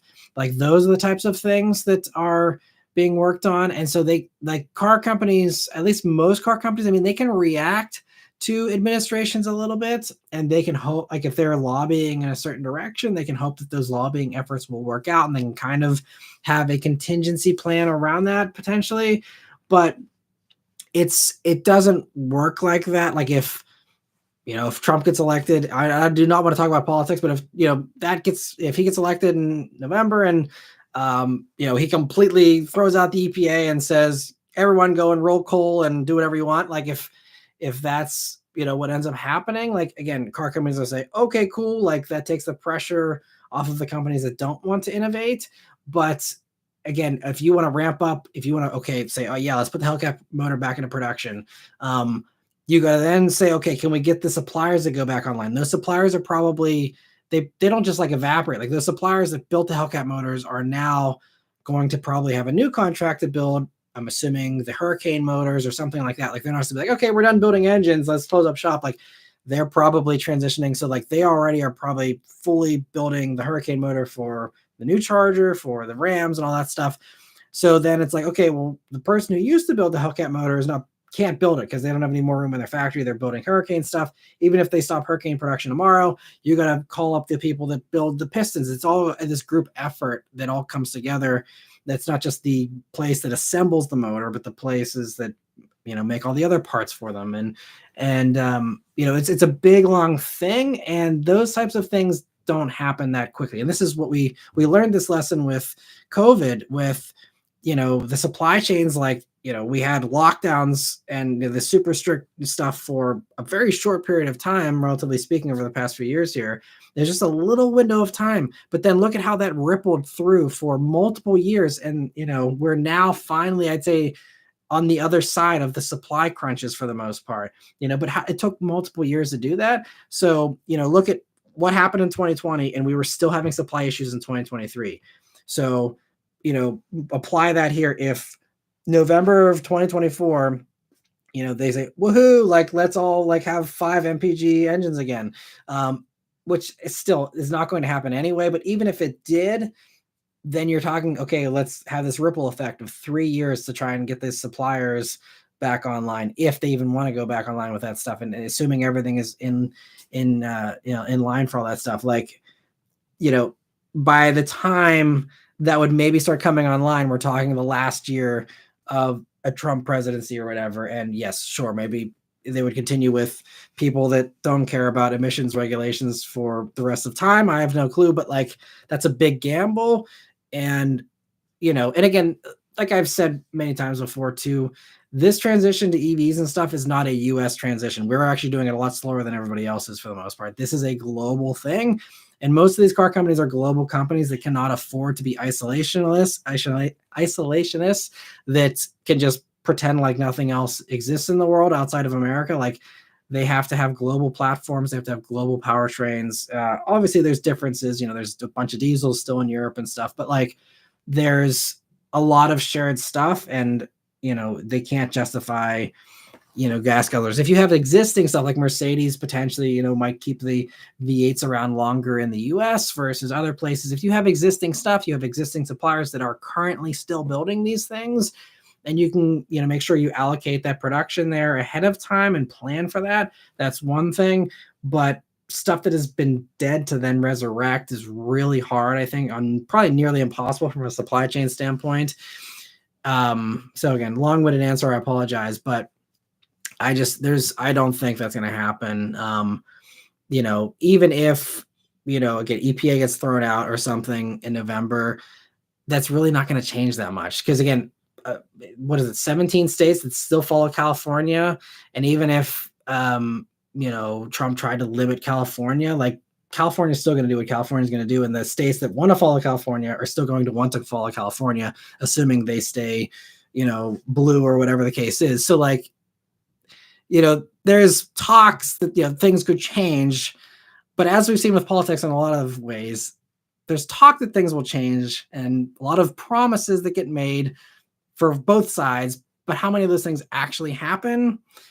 So, if you're hoping that voting for Trump's going to bring back the Hellcat motor, I don't think that's something you should bank on. But again, I don't want to veer into politics, so I think that properly answers that question. But it's a good question though, because it's something a lot of people have brought up. A lot of enthusiasts think that if the EPA gets abolished, then we can all just be having every gas guzzler come back, and it's not the way it's going to go, I don't think. But anyway, moving on here. Blue Collar Jose, thank you so much for the super chat. He says, Matt, be honest, do you think a hybrid version of any car in the long term are even worth it? I can't justify buying one.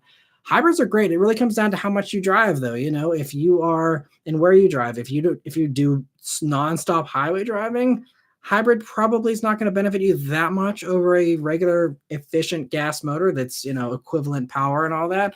But if you do a lot of stop and go stuff, if you're in the city, then a hybrid could pay for itself really quickly if you're doing most of that driving electrically. So it really comes down to the type of place that you drive and how you drive. But a lot of these vehicles these days, the hybrid is a very minor upcharge. I think for Toyota, it's less than $1,000 upcharge for the hybrid variant of their stuff. And like with Camry, it's standard now. And yet it is cheaper than the last gen Camry hybrid, which was actually a really cool difference. We won't see anything being cheaper than it was before, these days. And that is one case of that. But, so I think, but even whenever there is a price premium, if you're talking about, I don't know the numbers off the top of my head, but we talk about like a RAV4, like what gets probably mid to high 20s for the regular gas version, if my memory serves me right. I think I maybe on the highway was getting like 32 or something. So let's be generous and say 32 mpg for a regular, RAV4 gas. And then you say hybrid, it gets maybe an average. I don't even remember what's the average of those, like probably mid to high 30s. You just got to do the math and see if the math works out in your favor. But with a minor price premium like that, I think for most people, the hybrid is actually going to pay for itself pretty quickly. Especially, I think if you're doing long term, it's even better. If you're buying it in the first few years and you're going to flip cars every 3 years, maybe not so much. But especially if you're buying something, you're going to keep it for 10 years.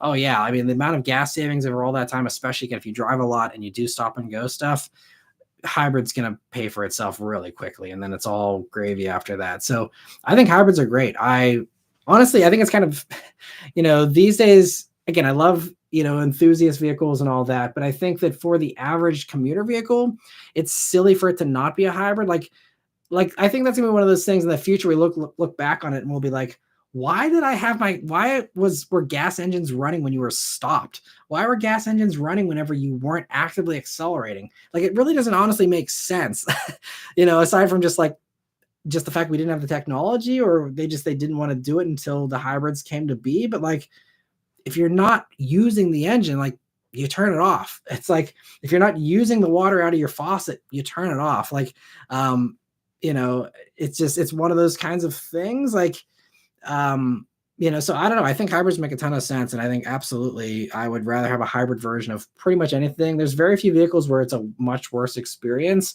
than the regular gas version. Like, I think for most of them, I think, where hybrid is available, hybrid is probably, the better way to go in my opinion. But thank you so much for the super chat. And Babs, thank you so much for a super chat as well. They're saying, hi, my Atlas lease is ending and I'm considering a Mach-E. What do you like or dislike about it in terms of a family vehicle? It is a fantastic family vehicle as far as just being an appliance, first and foremost. It's not a Mustang. It's not an enthusiast vehicle, I don't think, really, honestly, either.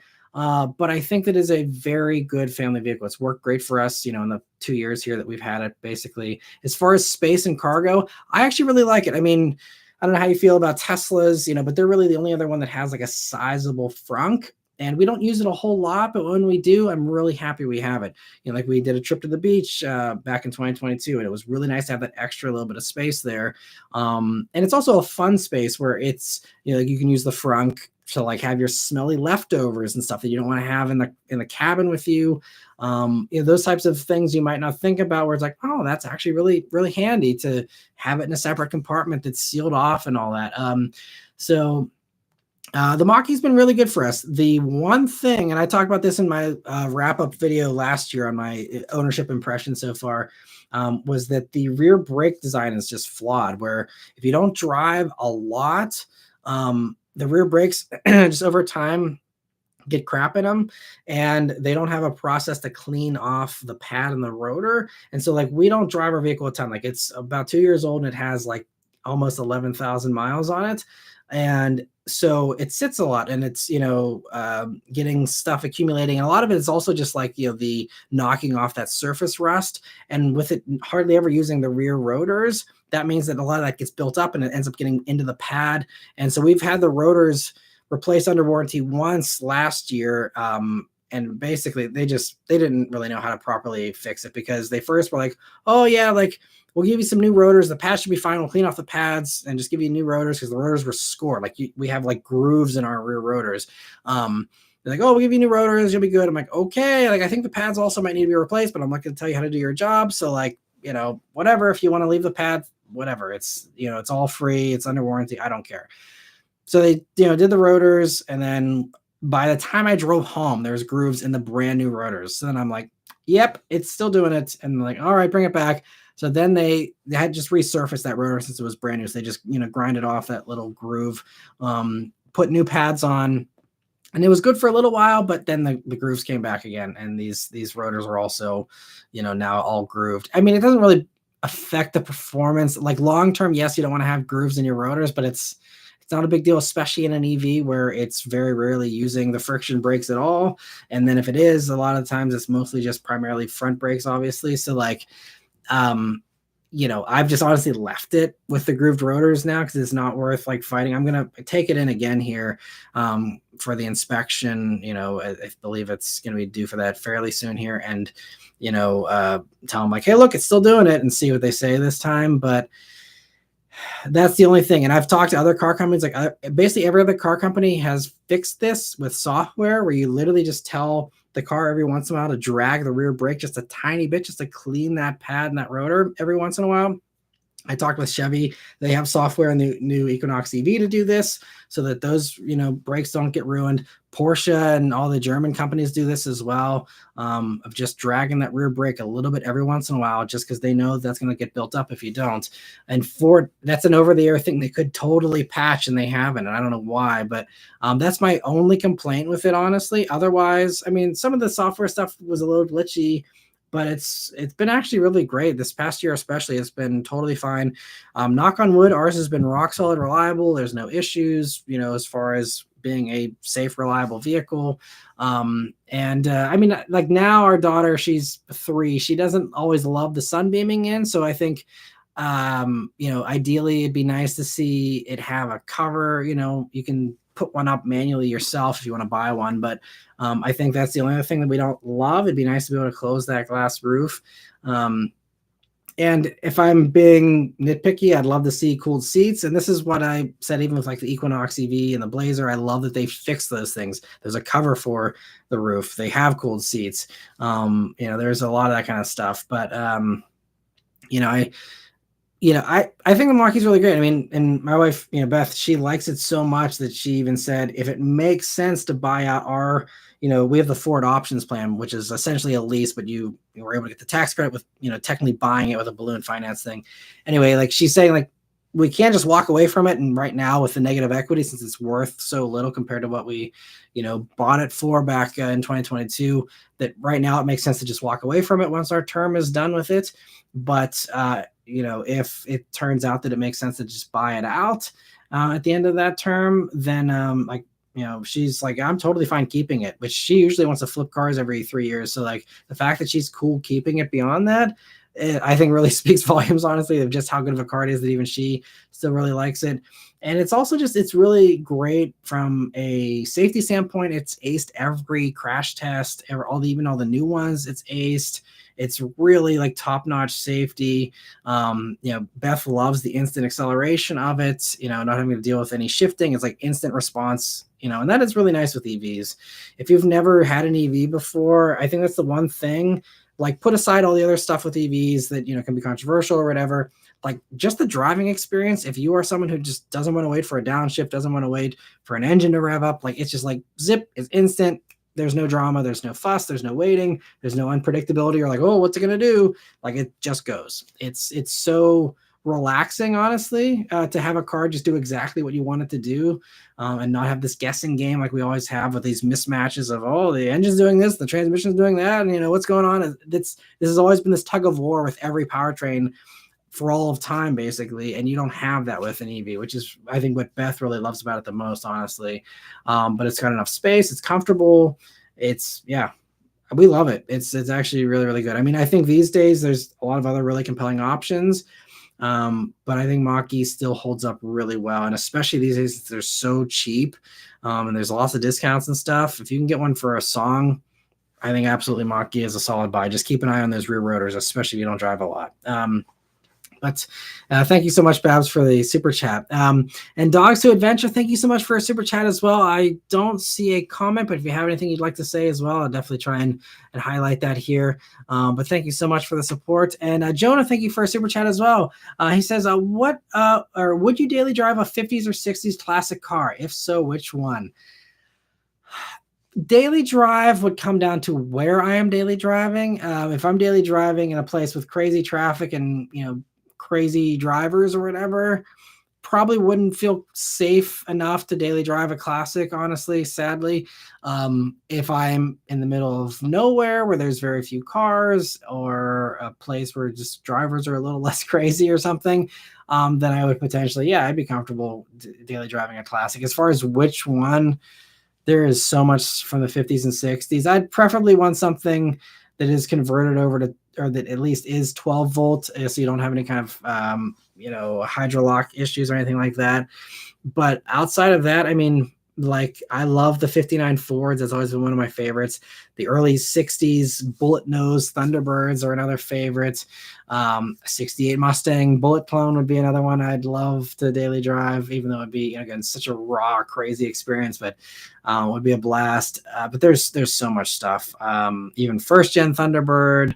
I love so many vehicles from the 50s in particular too. I mean, Cadillacs, basically any of those year Cadillacs are amazing to me. My grandfather had a 54 Ford, so I'd love one of those someday.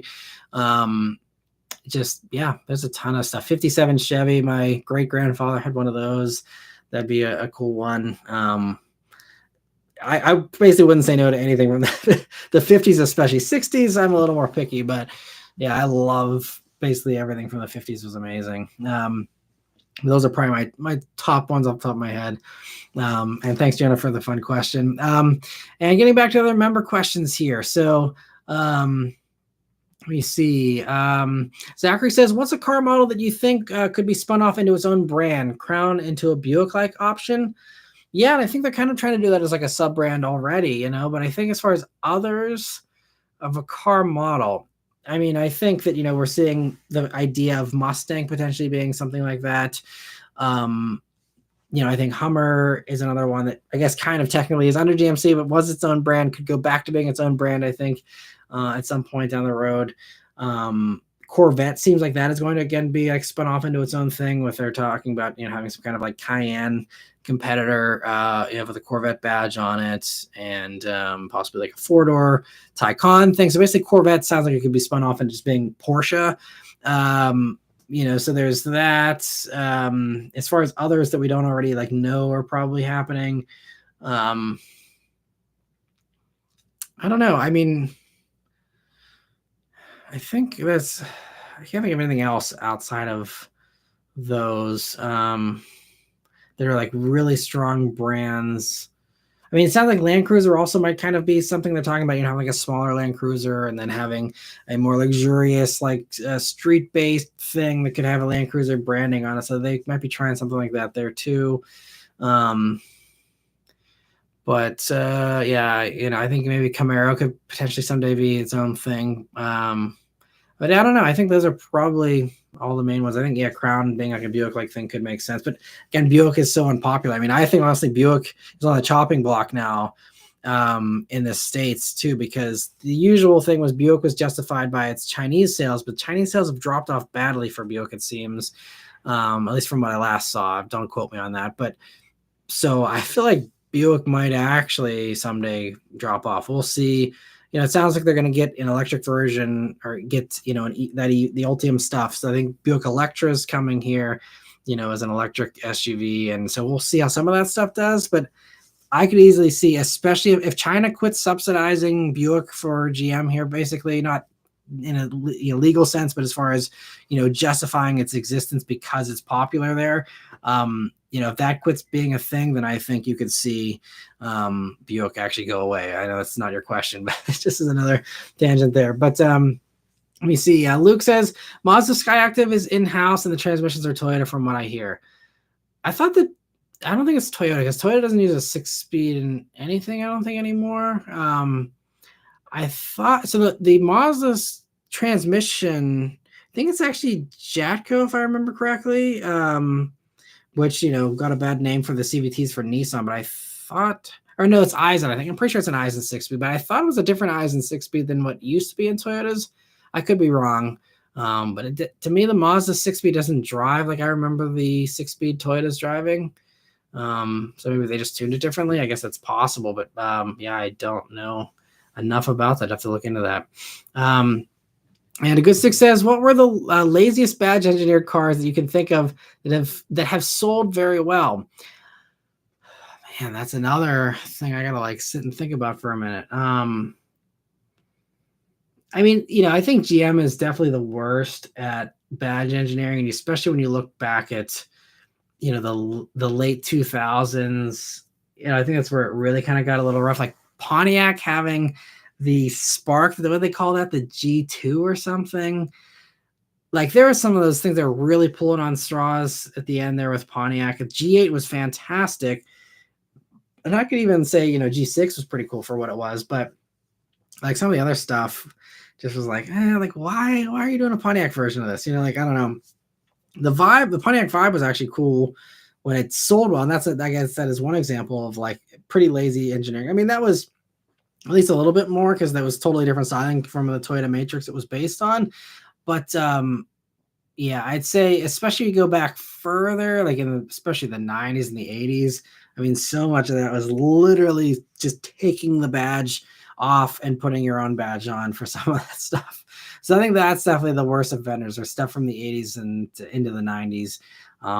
But especially the 80s when the American companies were like, oh, wait, everyone wants stuff that's fuel efficient. We don't have anything. Let's just buy all the Japanese and Korean stuff and, you know, do that. And I mean, that was the case for a lot of those things, you know, for a while. The whole Geo brand was just entirely badge engineered stuff, you know, so there's a lot of that. And it's funny too, like the Geos were based on like Isuzus and stuff like that. So there's so much fun stuff. I feel like someone could do like a master class on just like 80s American car market and just like the insanity that was going on back then, just from, again, the badge engineering and all that stuff. But I'd say those are the 80s stuff is the worst offenders for sure. Thanks for another fun question. Good stick. And Jordan says, weekly update, the Owl EV supercar achieved impressive times. Could that platform setup bleed into US vehicles? I think the Owl is sold in the States. I'm not sure. But as far as, I mean, they're a small little company. I mean, maybe someone would want to buy that tech off of them and put that into something else. I don't know how open they are to that. I mean, the thing with EVs though, like, I doubt there's anything that unique about that vehicle. It's just that it's super low and very streamlined. And then they just, you know, threw giant electric motors in it to just do bonkers power. But I mean, like, I think the Lucid Sapphire probably can put up pretty similar times, I think. I mean, again, once you get to the top speed stuff, that's different. But, you know, top speed's getting less and less relevant, I think, these days. And I know it's a fun bragging right to have. And I mean, you know, it's awesome. I love seeing, you know, Bugatti breaking the 300 mile per hour record and all that. But, you especially with more and more talk about top speeds being limited legally in the future and stuff, I think that top speed isn't really that much of a focus and doesn't really need to be anymore because everything is so fast anyway.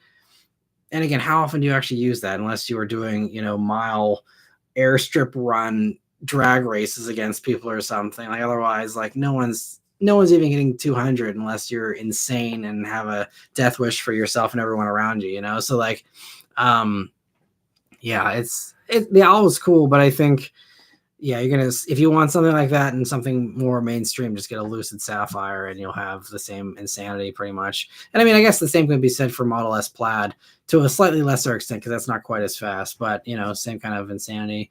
And Vishal says, was glad to hear that the Jetta is getting updated for 25. Hope the standard audio also gets updated from that crappy 4-speaker stereo.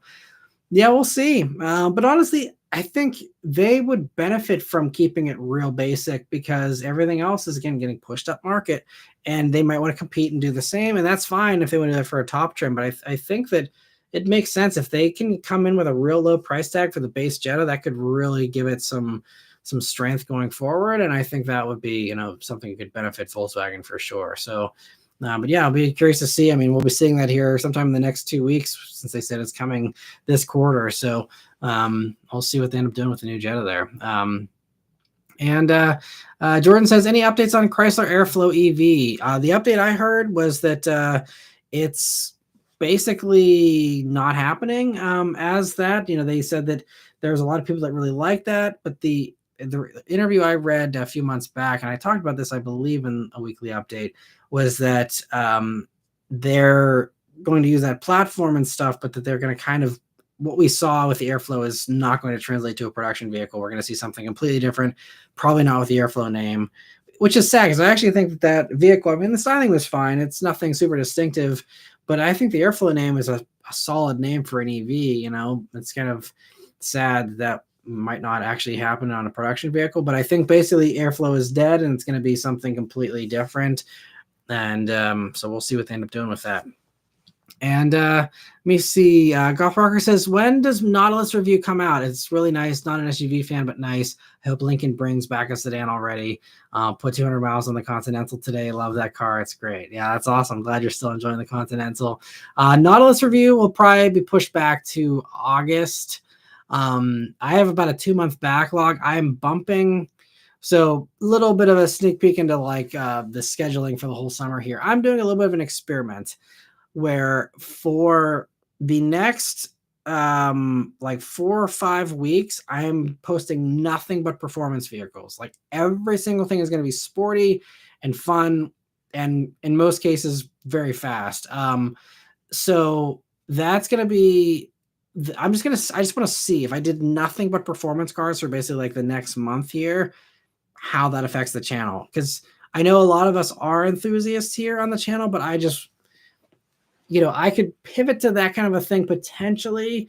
It'd be harder for sure, but I also like providing regular car advice for regular buyers as well. And so I don't want to completely abandon the regular stuff, but if I have a heavier focus on performance, this month will kind of show me if that would pay off or not, I think. So I'm going to try that out. And then because I'm front loading all of those performance vehicles that, are coming here and like I have currently, that's going to push back stuff like the Nautilus. The Nautilus I was also fine pushing back because, again, I wasn't on the media drive, so I missed the embargo hype of that. They've been at dealers forever. There's even a bunch of dealer reviews out there. I'm very late to the Nautilus review game, so I'm like, whatever, let's just push it out to the end of summer. I don't care because, again, they were so slow to send it to me. So slow to, for me to get one. So I'm just like not going to rush that one out. So that's going to be put on the back burner. So I know you're probably looking forward to a Goth Rocker. I apologize, but I'm just going to try doing the performance stuff here mostly this summer and see how that plays out. And Luke says RAV4 hybrid, 41 city, 38 highway. Okay. Thank you for the numbers there. So, and that perfectly illustrates, 38 highways. In my experience, again, I got 32, I think, last time in a regular RAV4 on the highway. So you're 6 mpg up, going back to our previous conversation about the hybrids there. not a huge jump, but again, 41 city versus gas RAV4 cities probably in the got to be mid to low 20s. So, I mean, that's where you get that huge improvement. So that is, again, if you were doing that city, suburban, around town kind of driving is where you're going to see the real big dividends paying off there. And Jordan says EV mileage achievements are becoming astronomical. Why couldn't companies make the same remarkable achievements with ICE engines? Because honestly, gas motors are very inefficient. They've always been very inefficient. I mean, I don't remember the exact numbers, but I think, and again, I could be completely misremembering the numbers here, but I believe there's a company that just bragged about having a gas engine that has 40% thermal efficiency. Whatever it is, it's like very low, and EVs, an electric motor just inherently is way more efficient. And so whenever efficiency is truly your goal, like it's hard to beat an electric motor. Just, I mean, this is why we see electric motors and all kinds of stuff. It doesn't make sense to have a tiny little gas engine and whatever it is you're talking about. And most of the time, the electric's going to be more powerful. It's instant power. I mean, we've known this in the consumer world for everything for a long time. The electric motor is just superior, honestly. And so I think it's just the thermal efficiency. You just lose so much heat that just evaporates, and heat that has to be cooled down that's just wasted. Like that heat could be put to a use and it's just not. And they've tried to come up with ways to engineer and again, make it more thermally efficient.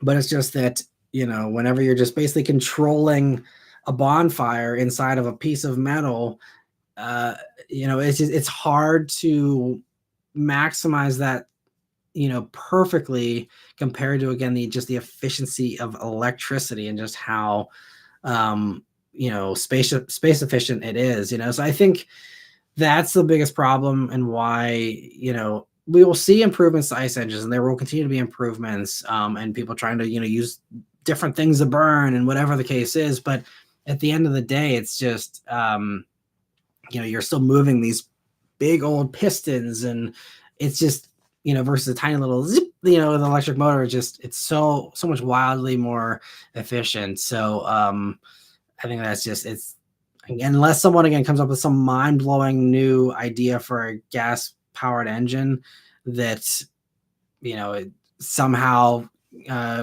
defeats all the hurdles that everyone has been trying to engineer around for the past 120 odd years or whatever.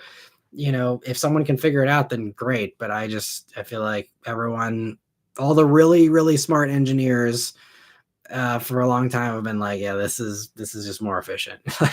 There's no other way around it, I think, as far as current civilization technology goes. And Chad, thank you so much for a super chat. It says preference month, affordable month, retro, etc. Great idea. As far as performance month, okay, like themes for the uploads. Gotcha. That would be cool to do like a month-long theme.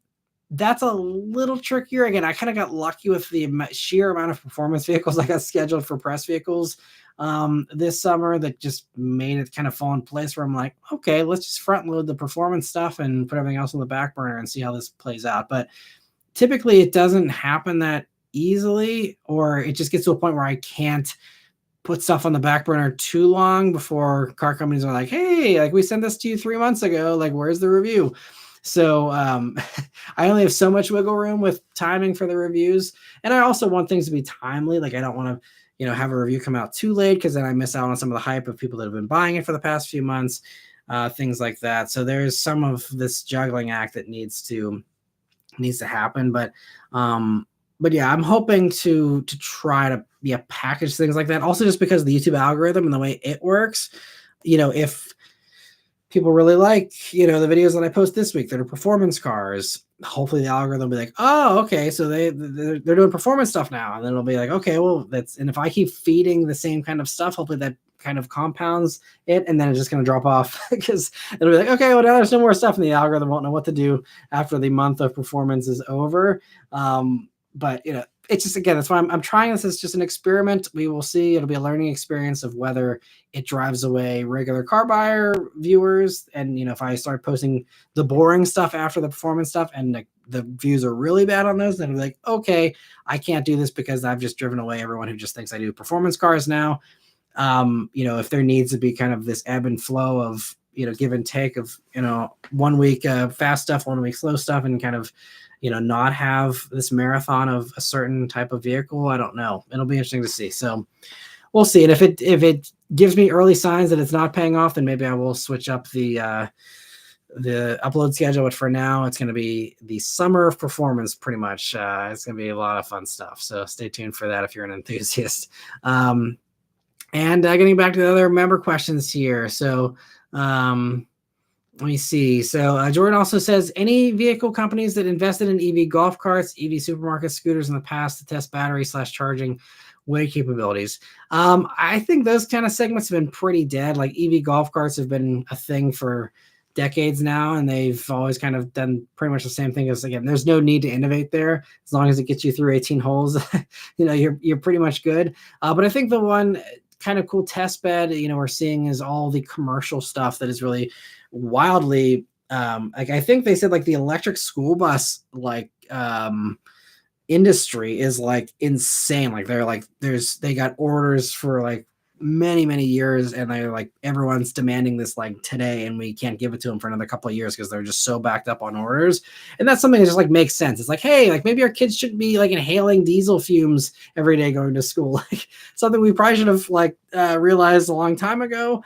But it's like one of these things where it's like everyone had this aha moment. Now every single school district that at least is in a state that supports EVs and stuff is like, give us all the electric school buses. Like they want them yesterday, So I think those types of things, are going to be where you're going to see kind of some innovation there to test, weight capabilities and what you can do with batteries and, what makes sense from a commercial standpoint. And I think that'll really help to, kind of be a test bed for other stuff going forward as well, in the commercial sector, such as electric airplanes or whatever, just because, again, those commercial emissions are really the biggest offender as far as, the greenhouse gas stuff. So like if we can, get planes more efficient and cruise ships more efficient, all those other things, like those are the things we really need to work on, I think, especially. So hopefully, this innovation little by little works its way to the commercial stuff. And Mike says, Matt, do you expect if Toyota did a GR Camry with a 2.4 turbo hybrid max setup, that it would maybe get a torsion limited slip diff in the front for the turbo, maybe even an ELSD in the back for the rear motor? I don't know how they would play that. I mean, I could easily see them not really messing with the powertrain that much, and honestly just having hybrid max and a GR Camry, and then just, throw a more impressive suspension on it. That would be enough to differentiate it from Crown hybrid max, honestly, just to do that, because Crown is still set up to just be a cruiser. It's not supposed to be sporty, really. So, I think that you just copy and paste the powertrain. It's enough power. And I think there's no issues with putting that power down. It's pretty dynamic. And we see this, as far as a potential performance version in the Lexus RX 500H, which, uses that same setup. It's very dynamic. And, I don't think you need the LSDs really so much. At least not as far as a street car goes. Maybe if they really want to make it, track ready. I have no clue how, the RX 500H handles on track, or how it would hold up to a track day. I'm sure zero people have actually taken it on track, but maybe there would be some issues discovered there. But I feel like I could see GR Camry just getting that motor and then just putting TRD Camry suspension on it essentially, and I think that could be enough, to probably justify it, especially since there's no Camry TRD anymore. If you just make basically a new gen Camry TRD without the V6, I think that's basically all you can expect. Maybe they'll do more, but I don't know. I wouldn't expect much more than that. Maybe if they want to go crazy, try and put in like but they wouldn't even be able to put in like the diff control from the GR Corolla, because I don't think you can do that with the E-diff in the back. So I don't know. I think it would just be, like I said, the 2.4 with just the sportier suspension, possibly. And Luke, I appreciate the clarification there about the Toyota using the eyes in there, and the Mazda as well. Goth Rocker says, next time you're talking to Honda reps or engineers, ask them how come the Accord does not offer all-wheel drive. Yeah, I'm sure they get that question all the time. I mean, and yeah, I don't know. He said, my friend bought a new Accord and it's really nice, roomy, quiet, and nice quality. It's strange that they didn't do an Accord, all-wheel drive for this new version, especially with the hybrid thing, having that very easily. But I mean, even the gas one, you could have just copy and pasted the CRV setup and thrown that in there. I don't know why. I'm not sure.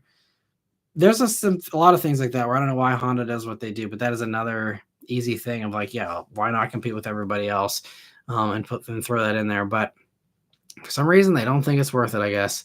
And Vishal says 80s GM is a fascinating era. All copy-paste cars with different badges. Wonder how someone decided they wanted the Pontiac version over the Chevy, etc. Especially since, I mean, the price differences weren't big. I mean, we're talking maybe $1,000 between each version. It's not a lot. So yeah. It was fascinating. That was a good word to use for that. Fascinating is it. And I'd love to get into it more. I do learn a good bit. If anyone is into 80s junky stuff like that, I really love Autoblog has a Junkyard Gem series that Merle Martin writes. I think it's about once a week or so. And a lot of the things they highlight, they're gems, not so much because they're like collectible vehicles, but just because like it was either a historically significant vehicle or just something that like no one has seen in forever. And he has a really good write-up of like the history of what, where the car originated and some of the funny behind the scenes stuff that I never knew. And it's very educational and entertaining. So highly recommend checking out Autoblog once a week for the Junkyard Gem if you're interested in that stuff. And Luke says some lazy badge engineer examples I can think of are GMC Savannah, Chevy S10. Yeah, overall, like, yeah, more of that stuff. Again, all GM. Pontiac G5, Cobalt, yeah, Sunbird, Beretta. At least Sunbird and Beretta had different styling for those, I will say. Mariner, Escape, that's another one. Yeah, there was not enough differentiation there for sure. And Corolla versus Chevy Prism. Yeah, that's another one. Some good ones. Yeah, thanks, Luke. And MDKN, welcome. He says, woo, just made it. So thanks for joining in. He also says, OMG, Matt, my buddy unbolted the muffler on the end, and my God, it's so crazy. The backfires are so much louder in the whole car in general. Going to muffler, delete the end. Nice. That sounds like a good time. That'd be fun to take it for a drive just to see what it's like, even if it's a little like quick drive. Just to hear that exhaust would be funny. That's that's awesome. Well, congrats, and hope you enjoy the loudness there. And Dylan says, I don't know anything about having a YouTube channel, but if you enjoy giving advice to the average Joe car buyers, I don't think you should steer away from that completely. Again, I'm no YouTube expert. Yeah, and I don't think I would ever steer away from it completely, because to be completely honest, like there's a lot of performance cars out there, but I would run out of cars. Like, even if I went and revisited all the greatest hits that I did, 10 years ago, there's only so many performance vehicles, especially these days. They're getting, I think, more and more rare in a lot of ways. And so, it's not so much that I'd run out of like the potential amount of vehicles is probably sufficient to keep me going a long time, but just like, can I find those vehicles is really the question, sure, I could review a Ford Probe or something that's, wild and used or something, but like, can I actually realistically find that easily without doing a long drive or a plane ride? Like, probably not, and as far as the new stuff goes, I'm at the mercy of the press vehicles and what people will offer me. So, that would be, again, something I couldn't sustain, but I just wanted to see with this, experiment, just what happens if I just become a performance car channel for a month and see, how people take that. But let me see. Mike says, ICE hit a wall, plain and simple. Engineering did get better with horsepower versus efficiency, though. Yeah, that's very true. And I mean, you look at, the motors and what they're putting out these days. I mean, remember even 10 years ago? Well, I guess not 10 years ago, now 15 years ago, when a Mustang V8 had 300 horsepower, and everyone was like, oh, yeah, that's great. I'm glad the muscle cars are back. And, and it got worse fuel economy than the new one that does almost 500 horsepower, can get 30 mpg on the highway. That comes down to gearing as well a little bit, but like, it's also just the motors are so much more efficient. And you look at, EcoBoost motors. Again, you will see this week with my Mustang EcoBoost review, but like, so much power from a little 4-cylinder turbo that you wouldn't have dreamed about, 15 years ago.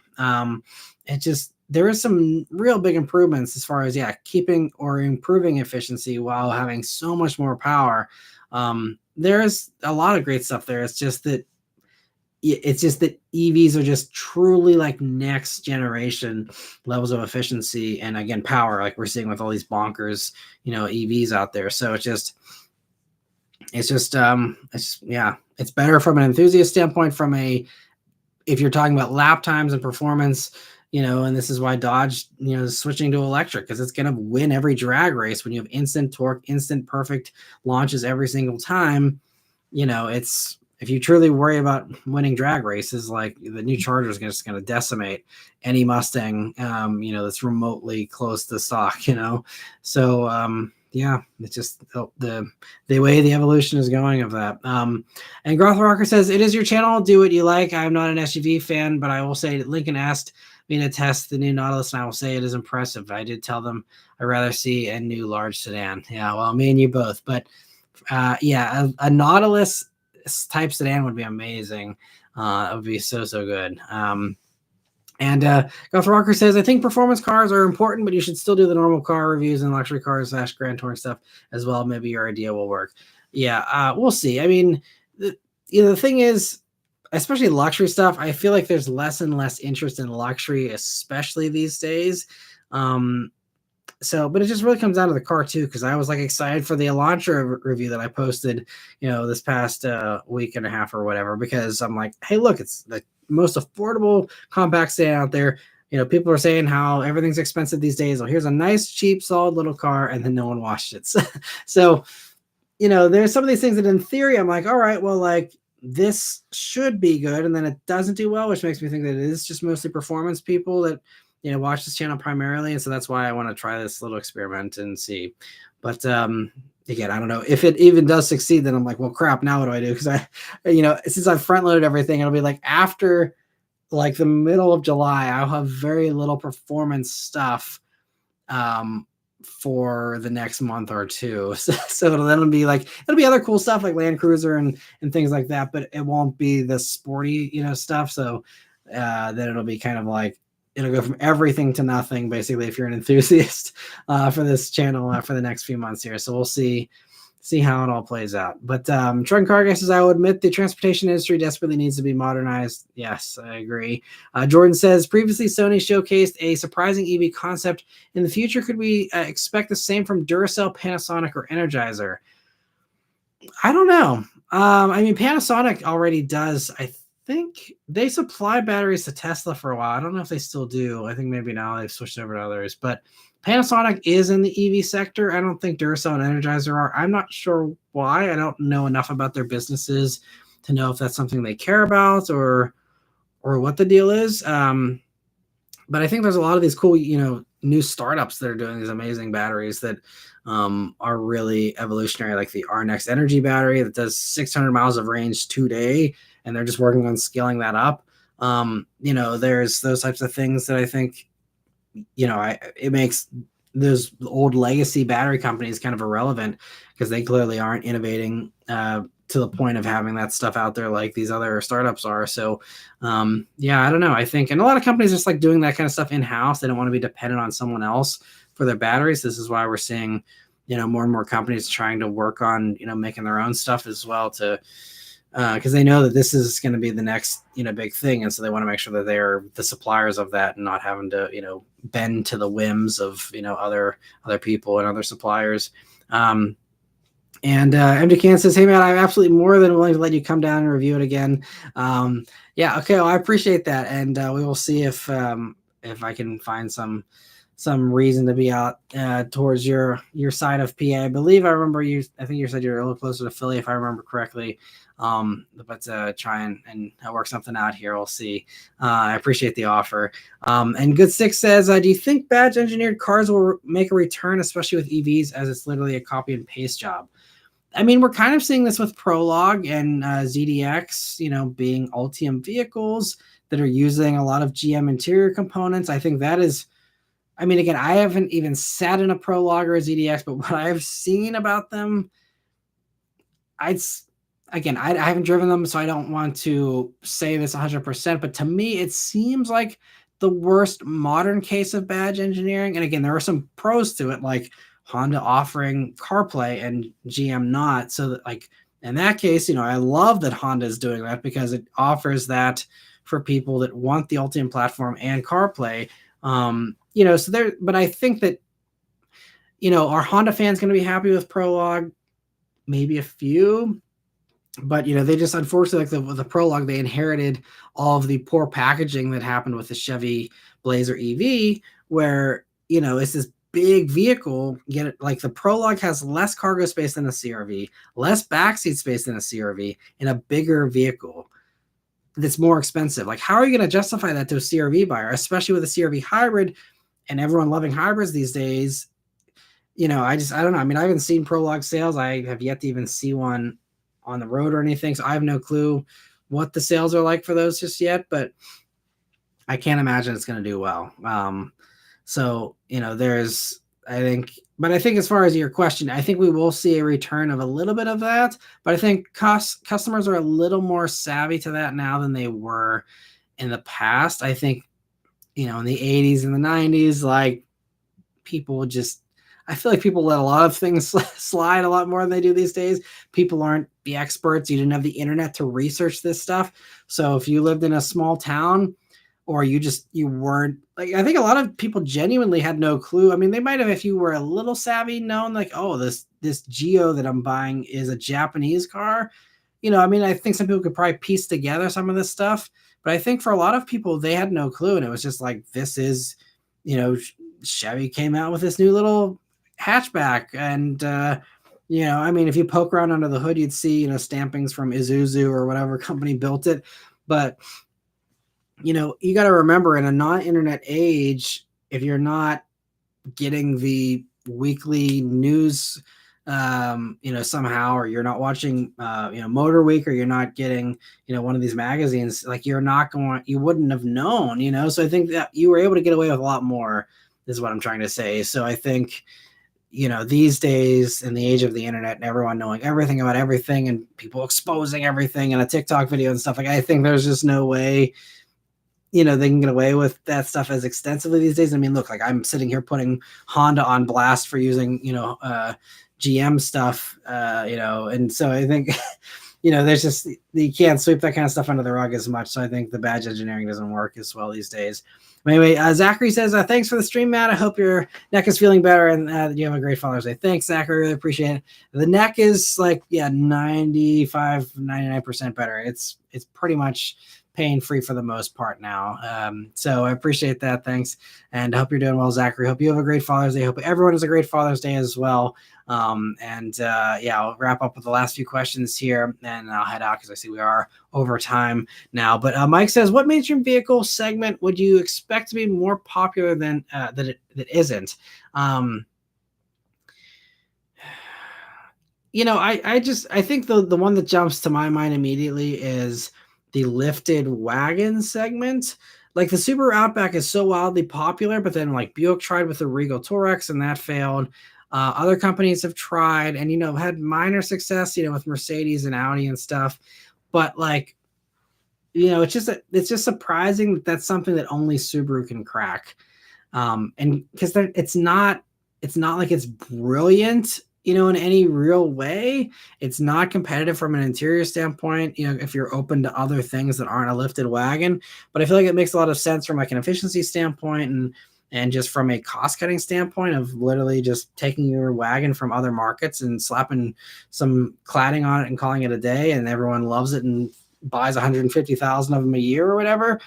So I think that's one that's like, why can only Subaru do this and nobody else? And that's kind of irked me because I've been like, like Buick Regal Touareg is great. And like, my father-in-law actually bought one and I was like the biggest cheerleader for that purchase. I'm like, yeah, like Regal Touareg, the way to go. He loves it. He gets compliments still all the time. It's treated him well.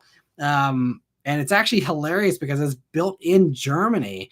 The Regal is, or was, not anymore, but, and so it's kind of funny because there's like other luxury brands that are like aren't even built in Germany, but the Buick is built in Germany and it's really well built.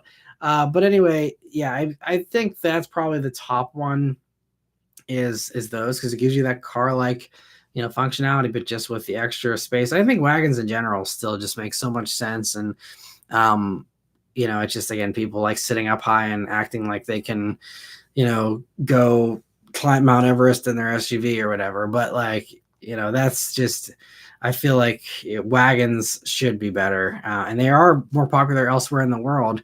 It's just not to American buyers, which I think says more about American buyers than it says about the wagon, honestly. But anyway, Mike also is saying, Jack from Savage Geese said that Honda literally just told GM what changes to make to the platform to make it feel like they engineered it for the ZDX and ZDX FS.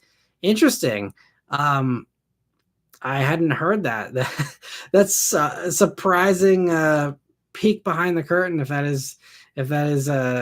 that's all true. I mean, I don't doubt Jack, but I hadn't heard him say that. That's funny. Yeah. So, and again, I commend Honda for wanting to not take a slow approach and get something out quick. And the Ultium platform is fantastic. So if you're going to badge engineer from a platform, I think Ultium is a very good one to pull from. But yeah, I mean, I guess this will be a modern example of badge engineering. And will people go for this? Will people see through it? Will people respond well to this? I would wager no, but we will see. I mean, it doesn't help that they're doing it in a segment that is, a little bit of a challenge this year. I don't think that'll be the case forever with EVs, but even though they're growing in their market share, it's slowed down a little bit. So we'll see. But well, it'll be very interesting to see how Prologue does. I mean, it's literally called Prologue. I think it's just a stepping stone until Honda has their stuff ready in 2026. So I don't expect it to last more than 2 or 3 years, honestly. And I think that's by design. But so maybe they don't even care if it does well, but it's like, hey, we got an EV, get off our backs. Might be the mentality there. I don't know, but that's fascinating. Anyway, Jordan also says, asked about battery companies creating cars based on the fact that Mercedes started with planes. Gotcha. Yeah, I mean, I don't know how many companies are willing to kind of branch out that much these days, because you would think, you would see more gas companies make a stronger effort into EVs and into electrical stuff, since if electricity is the new oil in the future, then why are gas companies not tripping over themselves trying to get into EVs? And I mean, some of them have started doing that. I think Shell just bought a lithium plant in Alabama or something, or a lithium mine they want to extract from and stuff. So I mean, there's some of that stuff that's starting to happen, but I think the power companies are really going to be the ones that are going to be turning into the new oil companies in the future if the oil companies don't get their ducks in a row real quick, or just buy the electric companies, I guess, if they can afford it. I don't know. But anyway, Mike says, this is a detailed question, but try to answer in a simplified way. Why didn't OEMs bring a lot more stuff in-house than they did, in terms of suppliers, etc.? Wouldn't that have lowered costs? It would take someone that's in that system to know the cost of that stuff. I'm sure they did cost analysis, and for some things it just is cheaper to have someone else do it, and probably easier as well, because the thing with suppliers that I think makes it cheaper is we're talking about Eisen makes transmissions for a variety of companies, and especially if you can share that design. ZF is another one. If you can engineer your own transmission, or you can just buy ZF's really good 8-speed, you just buy it, because it's probably going to be cheaper, because the amount of development costs for these things are enormous. And so even if, yes, you're paying a bunch of money to somebody else to make it, and you're losing out on, I guess some profit there, but you're definitely making up for it by the fact you're not making your own transmission. And so I think it just comes down to someone ran that math equation, and it just came out that supplier was the winning answer there, I'm guessing. And there are some cases where that can't happen, like Mazda just did their own in-house 8-speed automatic, or I mean, maybe someone else builds it for them, I'm not sure, but it's their own design. But that was just literally because they needed something super slender to fit into the CX-90 the way they wanted to engineer that, and same for CX-70. So there's sometimes we can deviate from that, and I don't know if Mazda found a way to make it, obviously they found a way to make it work financially, but whether or not they're hemorrhaging money right now on that stuff or not, I don't know. But there's exceptions to the rule, but essentially every car company runs that math, and if it makes sense and it fits their use case of what the engineers are happy with and all that, if those requirements are all met, then, phone it in and buy someone else's, do your own tuning and call it a day. It also shortens development times. And again, you share the costs with everybody else that's buying the ZF8 Speed. And so I think that's probably, again, it's just a math equation that they worked out. And Growth Rocker says, I agree, a Honda should be a Honda, not a GM mix. I think Honda did it due to government pressure to get an electric vehicle out there. Honda, I'm sure, is not thrilled about it.